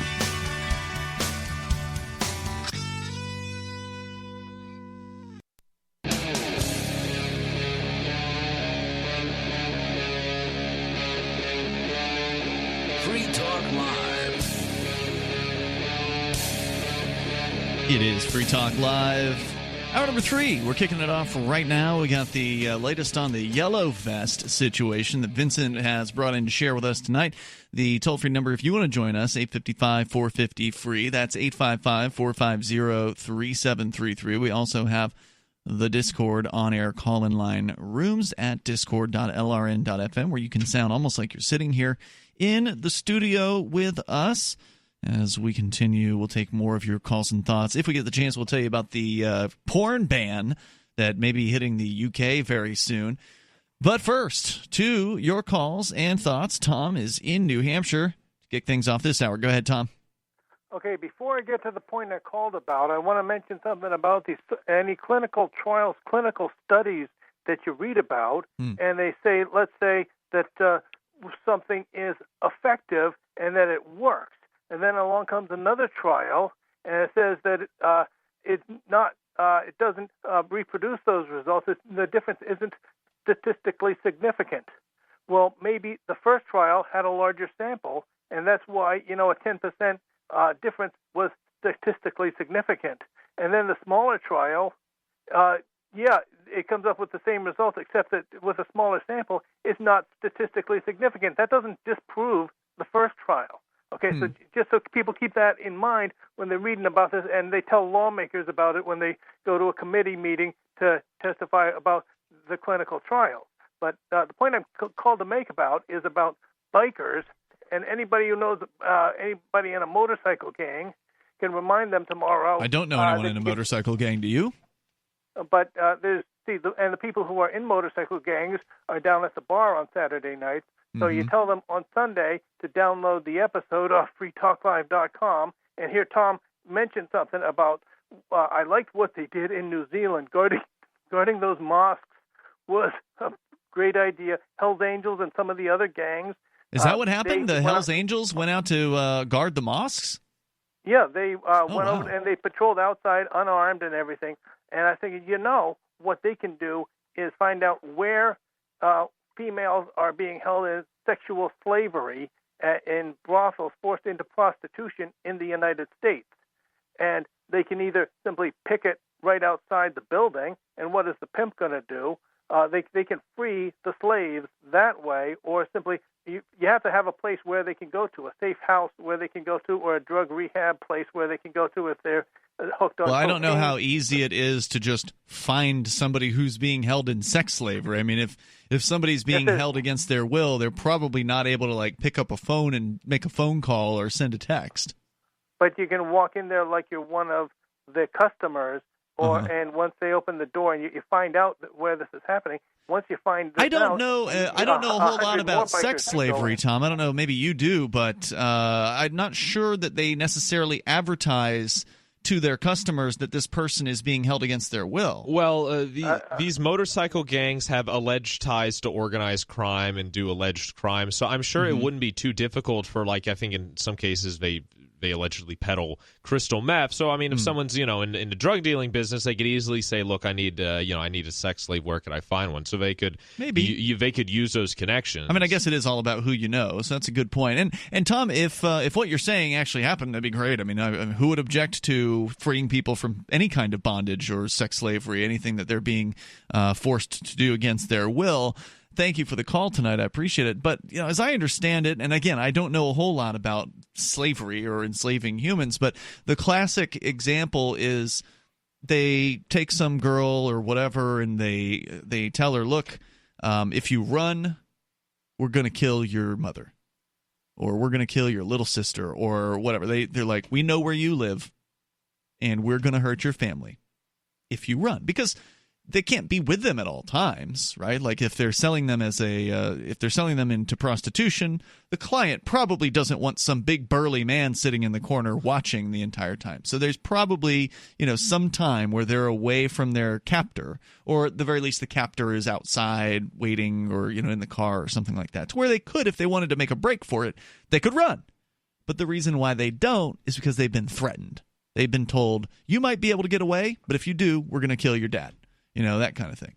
And that's usually enough to keep somebody in line, because most people care about their family, and so they don't want to see them harm being brought to them. They believe the threats. These people are dangerous, crazy, lunatics who absolutely will act on the things that they say they're going to do. And so the girl keeps her mouth shut. She doesn't tell the client.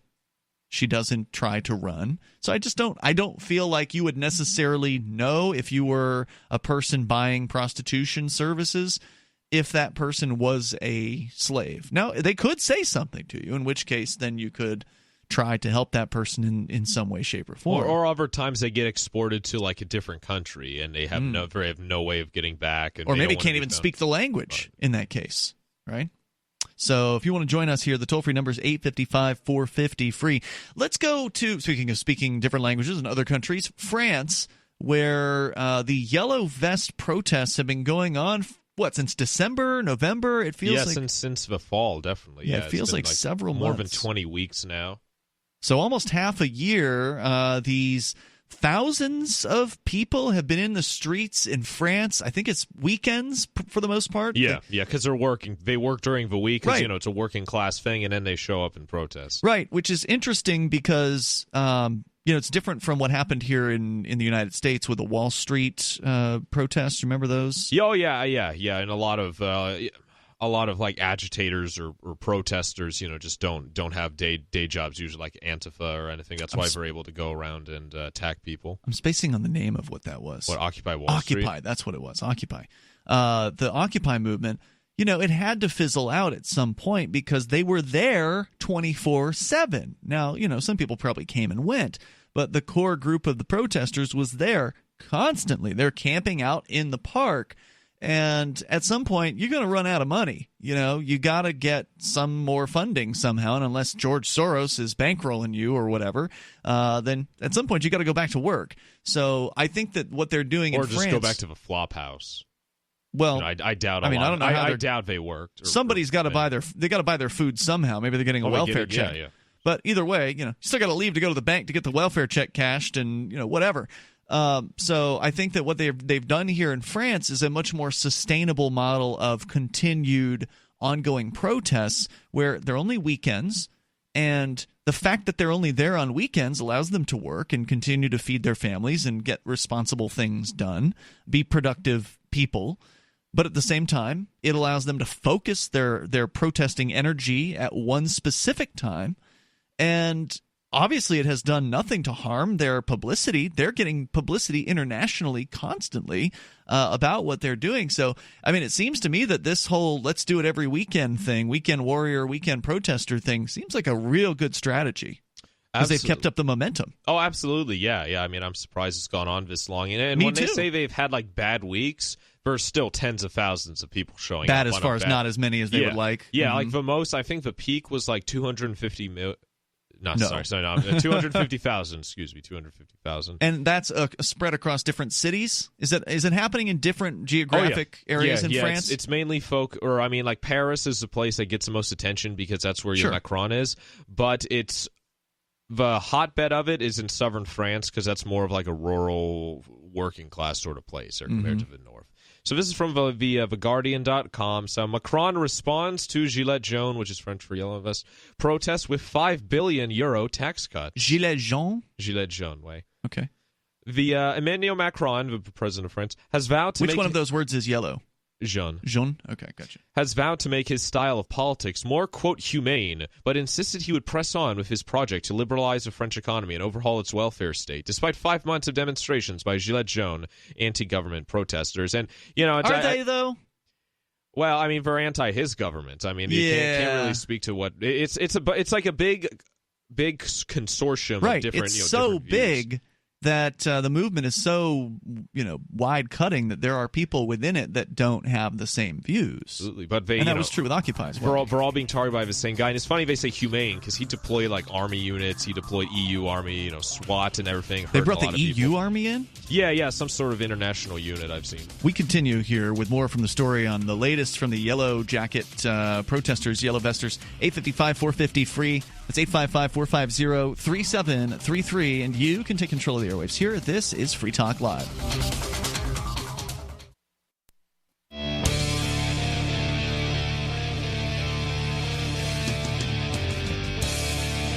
It's Free Talk Live. You can bring up anything that you want. Our number is 855-450-FREE, like freedom. That's 855-450-3733. Tonight, it's Ian. It's Vincent. And, of course, you can bring up anything you want. Don't forget to check out Vincent on his show, Questioning Authority, Thursday and Saturday nights.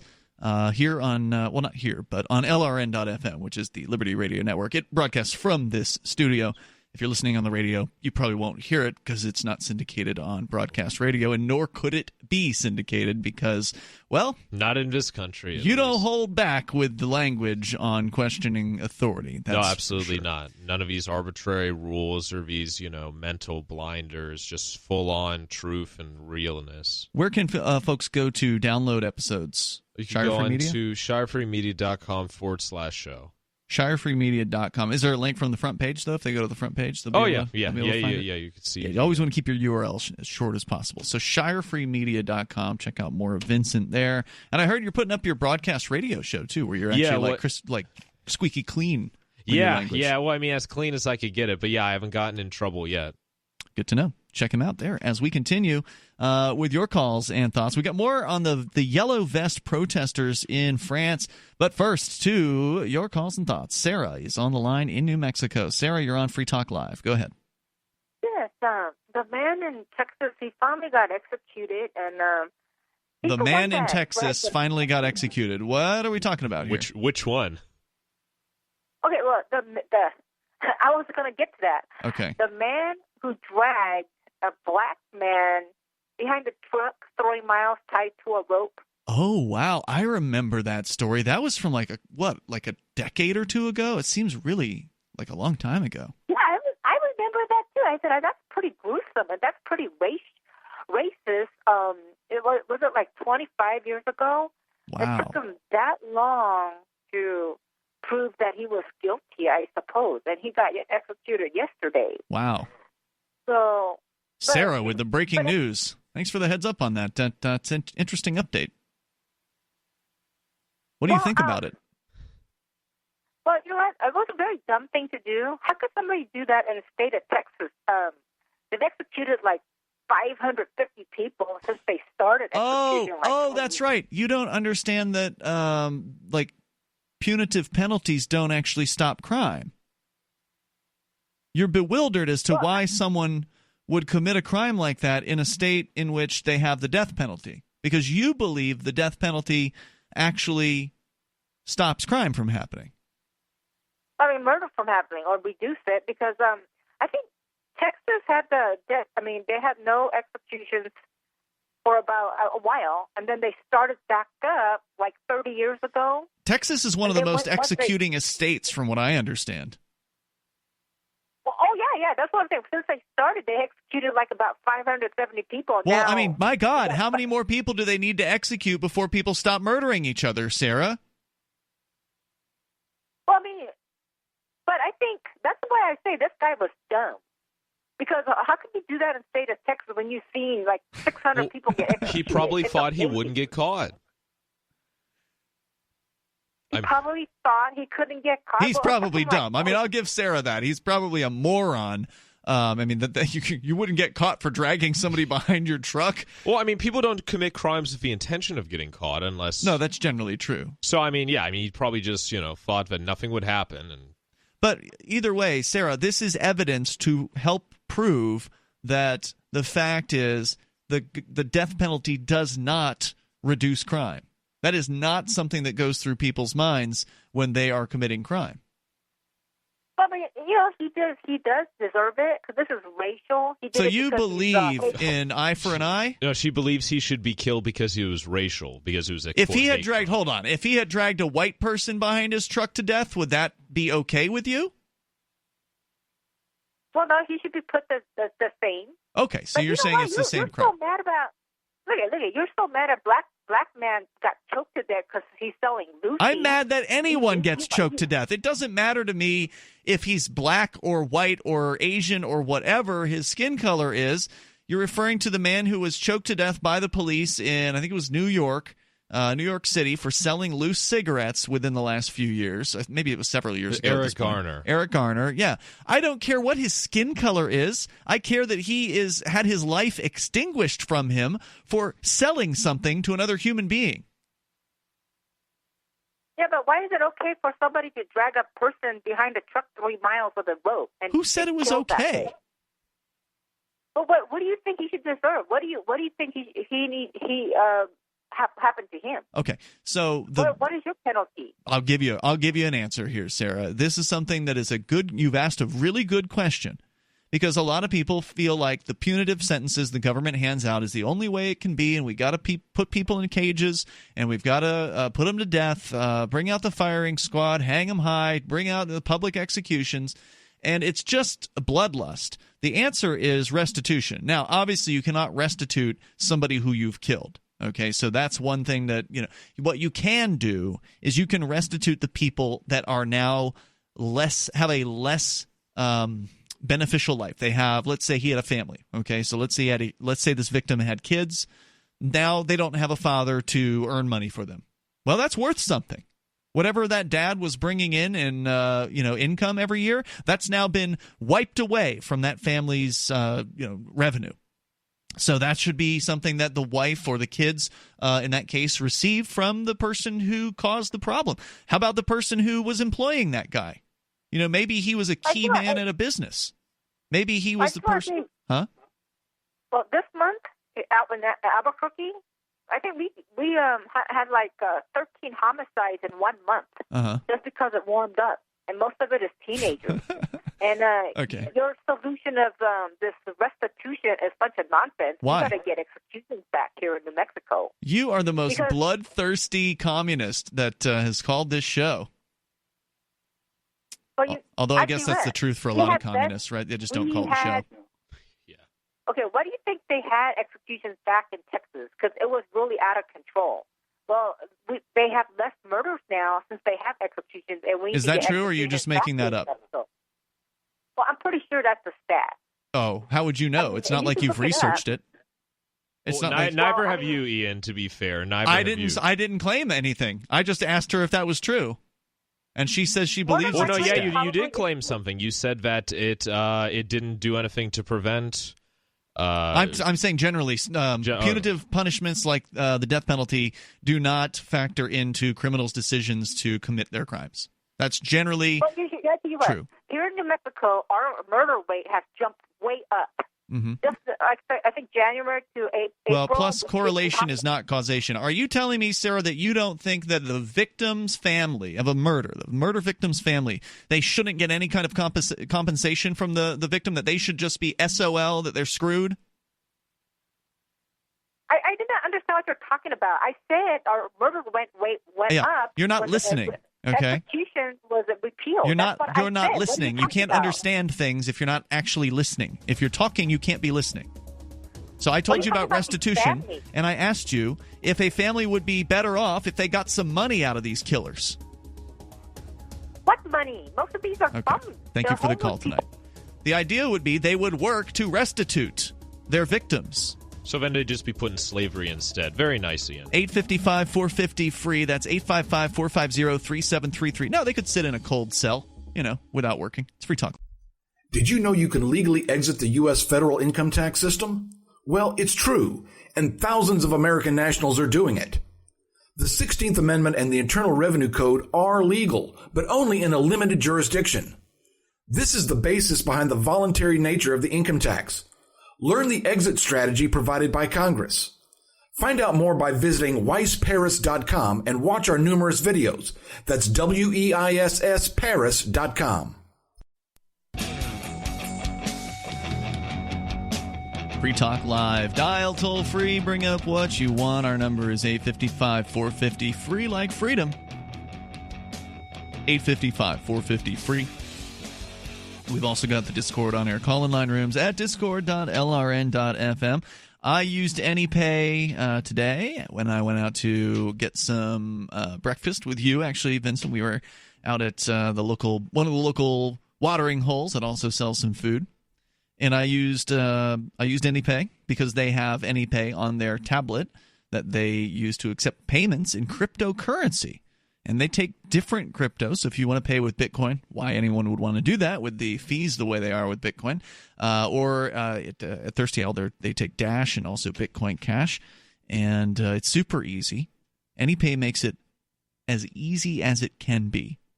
Really, it's even easier now than I thought it was. You don't even need a login now with AnyPay. Just go to helpmetakebitcoin.com. They'll walk you through the process. If you have a business, if you've got a mom and pop bricks and mortar retail establishment, and you want to start taking cryptocurrencies like Dash, Bitcoin, Bitcoin Cash, Zcash, and more at your register, they make it easy. And they've got an app for both iOS and Android devices.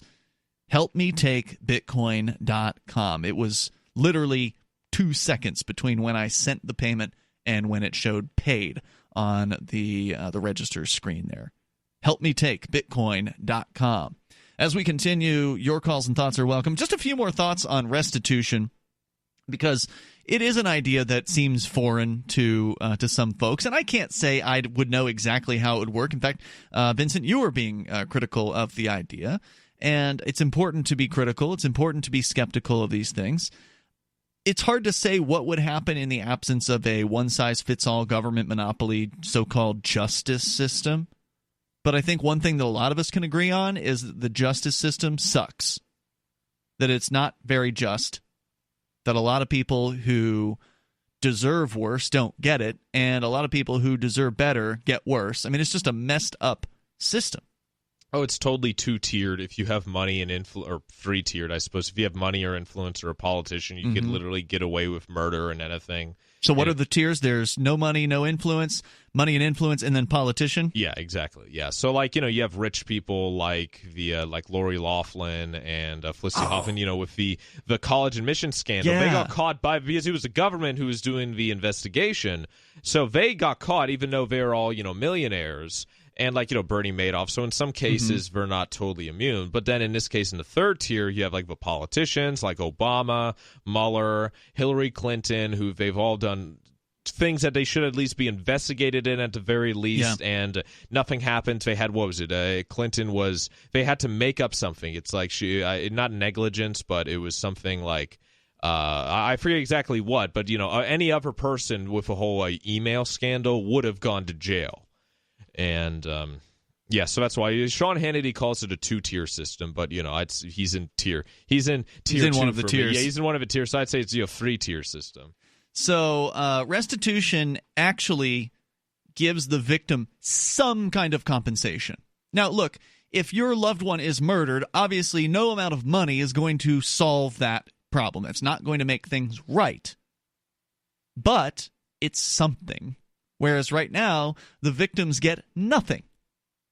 You just get somebody dead. And then, not only are you getting nothing, but you're then forced to pay to incarcerate the very person who did the crime. So you're victimized twice. You're victimized by the fact that you lost your loved one or whatever other the crime might have been against you, the damage to your property or whatever.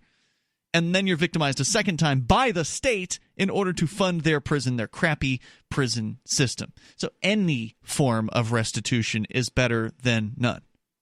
Now, how do you incentivize a prisoner to actually work to pay off their victims? Well, first of all, if it was a crime of passion in the moment, not like a premeditated murder, because most murders are, as I understand it, crimes of passion, not premeditated.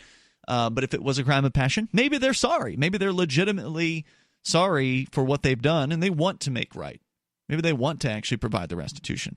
For the people who are not sorry, then you'd have to ask the question, how do you incentivize their behavior? Well, life could be uncomfortable for them. They could have like the bare minimum kind of survival circumstances where they get the crappiest food, a dank cell, not a nice place to stay. Whereas it's like, hey, if you want to go and work over here, then you get a nicer cell and you get better food. I mean, there's some pretty basic things that could be done to incentivize a criminal, somebody who's not even repentant, to actually, earn some money for their victims. And I think that's a better solution than what we have. If you disagree, I'd love to hear from you. The toll-free number is 855-450-FREE. I mean, Vincent, do you think this is an improvement or no? No, I don't think it's an improvement. What do you think's the right thing to do? I can't really say. I haven't spent much time. You have no opinion about it. You don't have any opinion about punishment and crime? Well, I mean, as I said, I haven't really made a coherent thought. Okay. Yeah, I mean, I think that you against the death penalty? I mean, I'm against the system that we have now. Okay. But you don't really know what should replace it. No, yeah. Okay, so that's a fair position to not really know. To be able to admit. I mean, that everyone will be happy with, that it will work for everyone. No, not everyone's going to be happy. No, I know, but I mean, you've got a loved one murdered, that's probably not a very happy thing. Even if you're cashing the checks, you're still not going to necessarily be happy about it. Absolutely not. So it's an honest thing to say that you don't have an opinion because you're not well researched enough on it. Let's continue here. Since you brought up the... Well, okay, I will say that in regards to murders, if we didn't have this gigantic coercive total prison planet nanny state, I think people that pretty much self-defense is illegal, right? Shooting someone in self-defense, I think if someone is like running away from like a property with a stolen TV, they should be allowed to be shot in the back. So do you think that's really worth doing? Absolutely. Do you think it's worth taking somebody's life over a television set? Well, no, I mean, it's not the television set's the thing. I mean, it's the fact that they're willing to violate your personal space to steal you think that deserves death? Well, I mean, I think it should be stopped in any way possible. I mean, I'm not just going to let someone steal my stuff. Is that brutalism? Is that what's called brutalism? Libertarian brutalism? I don't want to put a label on something. That's just my Wouldn't you say view. That's excessive? No. I mean, as far as if you're not actually being threatened? Well, that implies they have to break in. No. First, if they're stealing the TV, that means they broke into the house. Right, so but they're running away. You're saying you'd shoot a man in the back? Yeah, absolutely, for stealing my stuff, yeah. I mean, it's not legal, so I'm not going to... No, so I mean, like, if it was legal, yeah, but it's not legal, so obviously I'm not going to do it. I mean, that could, I'd end up in jail for murder, even though, it's my property. It's just a television set, man. Well, it's the idea of it. It's the principle of it. And, I mean, it's obviously they can't run very fast with a set, and a bullet might go through their body and ruin my TV. So I'd probably just have, like, a beanbag gun or something, and I just, shoot it at their tailbone. I'm fine with that. Beanbag gun, that's fine. So I don't damage for good. But then they might fall forward and break the TV. So, and then I'd kill them anyways out of frustration. Speaking of the scandal that you mentioned, the college admission scandal. I've got a great little story here from The Onion that I've had in show prep for a couple weeks here. Headline, Judge sentences Lori Loughlin to 100 hours of community theater. In the hopes that the experience provides a valuable lesson about adherence to the law, Judge Steve Kim responded to Lori Loughlin's money laundering, bribery, and racketeering charges Friday by sentencing the former Full House actress to 100 hours of community theater. Quote, as punishment for the dishonesty, flippancy, and disregard for the law Miss Loughlin has displayed, I've sentenced her to perform in a minimum of 12 different community theater productions around the greater Los Angeles area, said Judge Kim, who expressed his intention of sending a message to all those who believe themselves to be above the law through the actress's mandatory court-ordered participation in small-scale productions of The Pajama Game, Oklahoma, Little Shop of Horrors, and an upcoming modern retelling of The Crucible. Quote, Loughlin will be required to run lines with a designated sponsor to ensure she's completely off-book for each production and learn all necessary choreography and blocking. She will even be required to work as a grip when needed. Everyone should know what it's like to work for weeks on a play that goes up for an audience of 9 people. If Miss Loughlin had known what was at stake, perhaps she would have thought twice about her crimes. All right, well, community theater isn't that bad. There's way more than 9 people, even in rural areas where I do it. At press time, the judge had also added an extra punishment to the sentence, requiring Loughlin to also appear at the poorly attended basement cast parties following the conclusion of each production. 855-450 free, and yes, The Onion is a satire site for those who don't know. 855-450 free like freedom. You can join us here. It's Free Talk Live.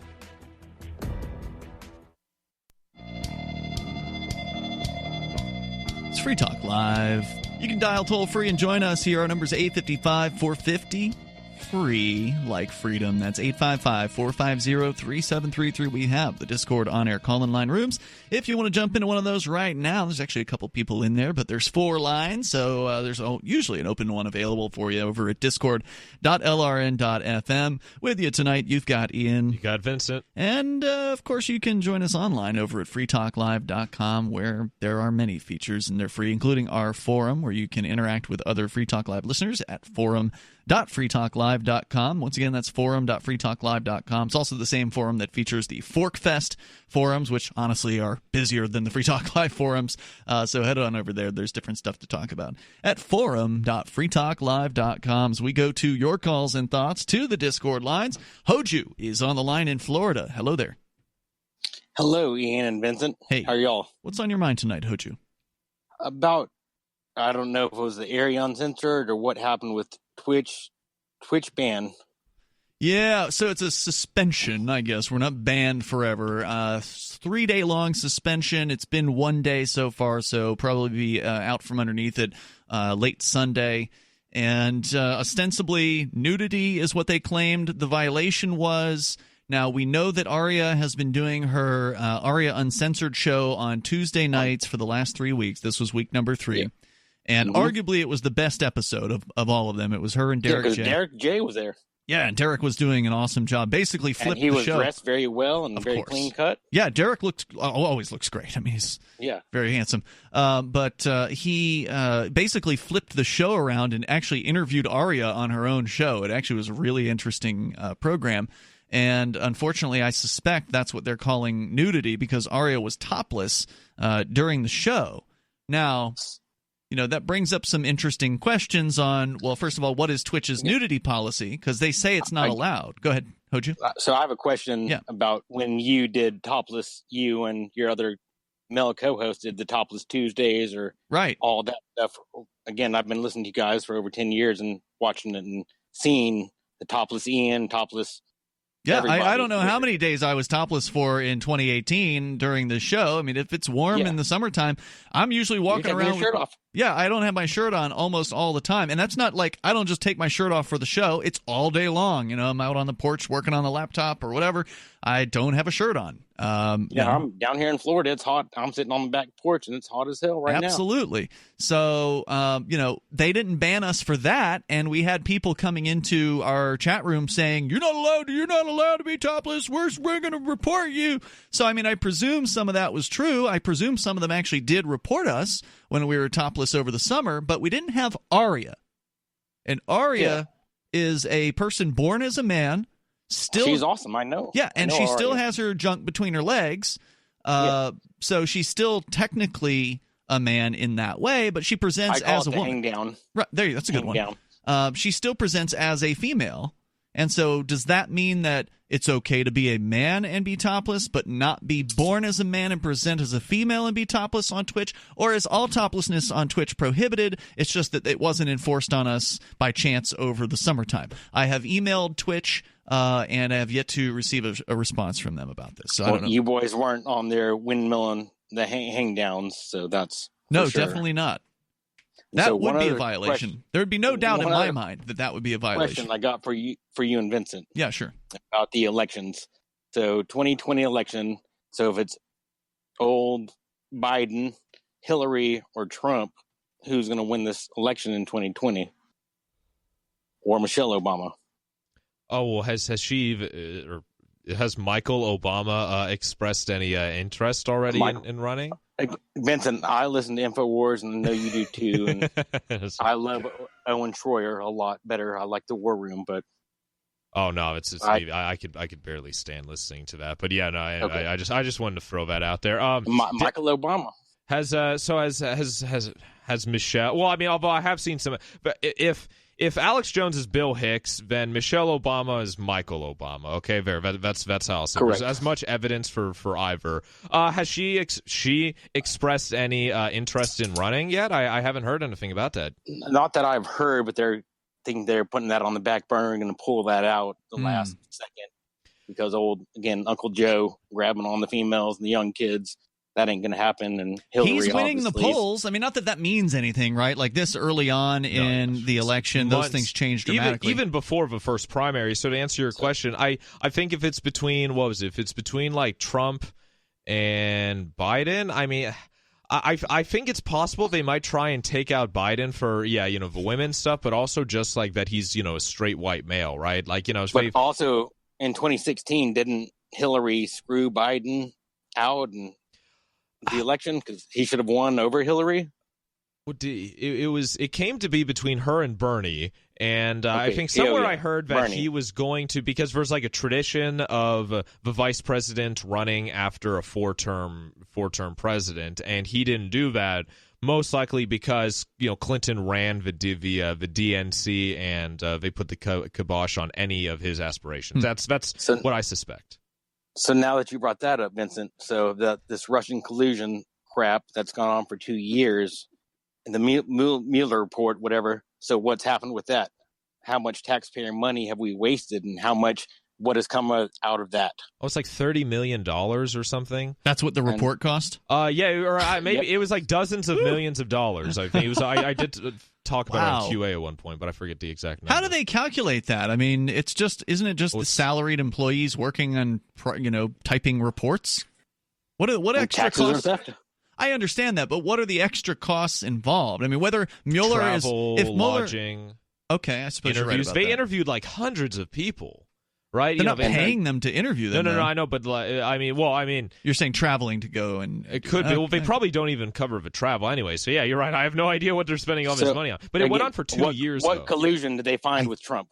I think each special prosecutor hires his own staff and office. I don't think he uses the Department of Justice staff because if there was a reason for the Department of Justice to recuse itself in the first place, all of their staff would be suspect. And the staff that Mueller hired, I think that's what they called the 13 angry Democrats. That was it, because like they found out all 13 of the staff had extreme bias. Like, what was it, the FBI agent Peter Strzok? Like they have the text messages between him and his girlfriend Lisa and Page. The CIA also.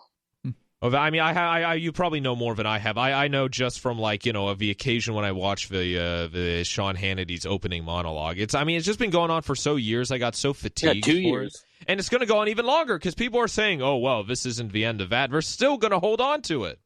Yeah, it's a huge, ridiculous waste of time and money, but that's what government does, right?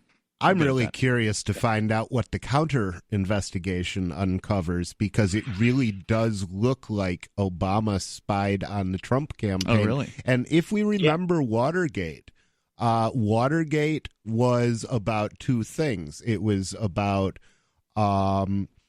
spying on the Democratic National Committee. In this case, it was Republicans spying on Democrats. In the modern case, it seems to be the other way around, which, I expect about the same behavior from those two groups. Sure. So that doesn't surprise me much. And it could turn into a serious matter. But what's even worse would be if it was found that Obama and Hillary were deliberately feeding false information to the FBI in order to keep this Trump spectacle, the witch hunt, going, because then they would be obstructing justice and making false reports to the FBI, both of which are punishable offenses, and the guy in charge might be pretty irritated. Hoju, thanks for the call tonight. I appreciate hearing from you as we go to and continue with more of your calls and thoughts. We do have Bad Slave on the line calling us from New Hampshire. Bad Slave, you're on Free Talk Live. Go ahead. Yes, I'm here. So my call was, we're all talking about all these government programs. We've got the friggin' progressives in there wanting to, ramp up all kinds of new programs, both in the state and in the federal levels, not to mention local. We've got so much government, and none of these legislators, lawmakers, people that are out there making more law have any clue that every bit of law gets made eventually has got to be getting rid of. I mean, the fact is that most of what they do is a complete destructive episode, and we just need to be without it and need to. Oh man, I totally agree. You got my vote. Are you going to run for state rep? I did once in 94. Do it again. Thanks for the call tonight, Bad Slave. I appreciate it. We need more people out there in the government saying things like that. And now that there's this big taxation is theft meme happening in the state house in New Hampshire, that should continue. Speaking of continuing, there's going to be a special episode of Hippie versus Nazi coming up at dlive.lrn.fm, so be sure you tune in there. We'll see you tomorrow. Would you like to hang out with Penn Jillette? He's keynoting Freedom Fest this year. I, for one, am thrilled. Freedom Fest is the largest liberty-oriented gathering in the world. They take a Big Ten approach with libertarians, conservatives, liberals, anarchists, capitalists, and just open-minded people mingling together to hear real debates, share real solutions, and converse freely. This year's theme is the Wild West, a time of liberty and opportunity, or a time of anarchy and violence. Maybe both. Go to freedomfest.com/FTL and get your tickets now. freedomfest.com/FTL. Not convinced yet? Hey, I understand. It's a high-end event. Even with coupon code FTL50. Sure, you're likely to receive investment advice that'll make that sum seem paltry, but I have something special for you. Go to freedomfest.com/FTL and you'll get the 5 best speeches from last year for free. Call it a test drive. Do yourself a favor and go to freedomfest.com/FTL. freedomfest.com/FTL. Use coupon code FTL50 for a discount.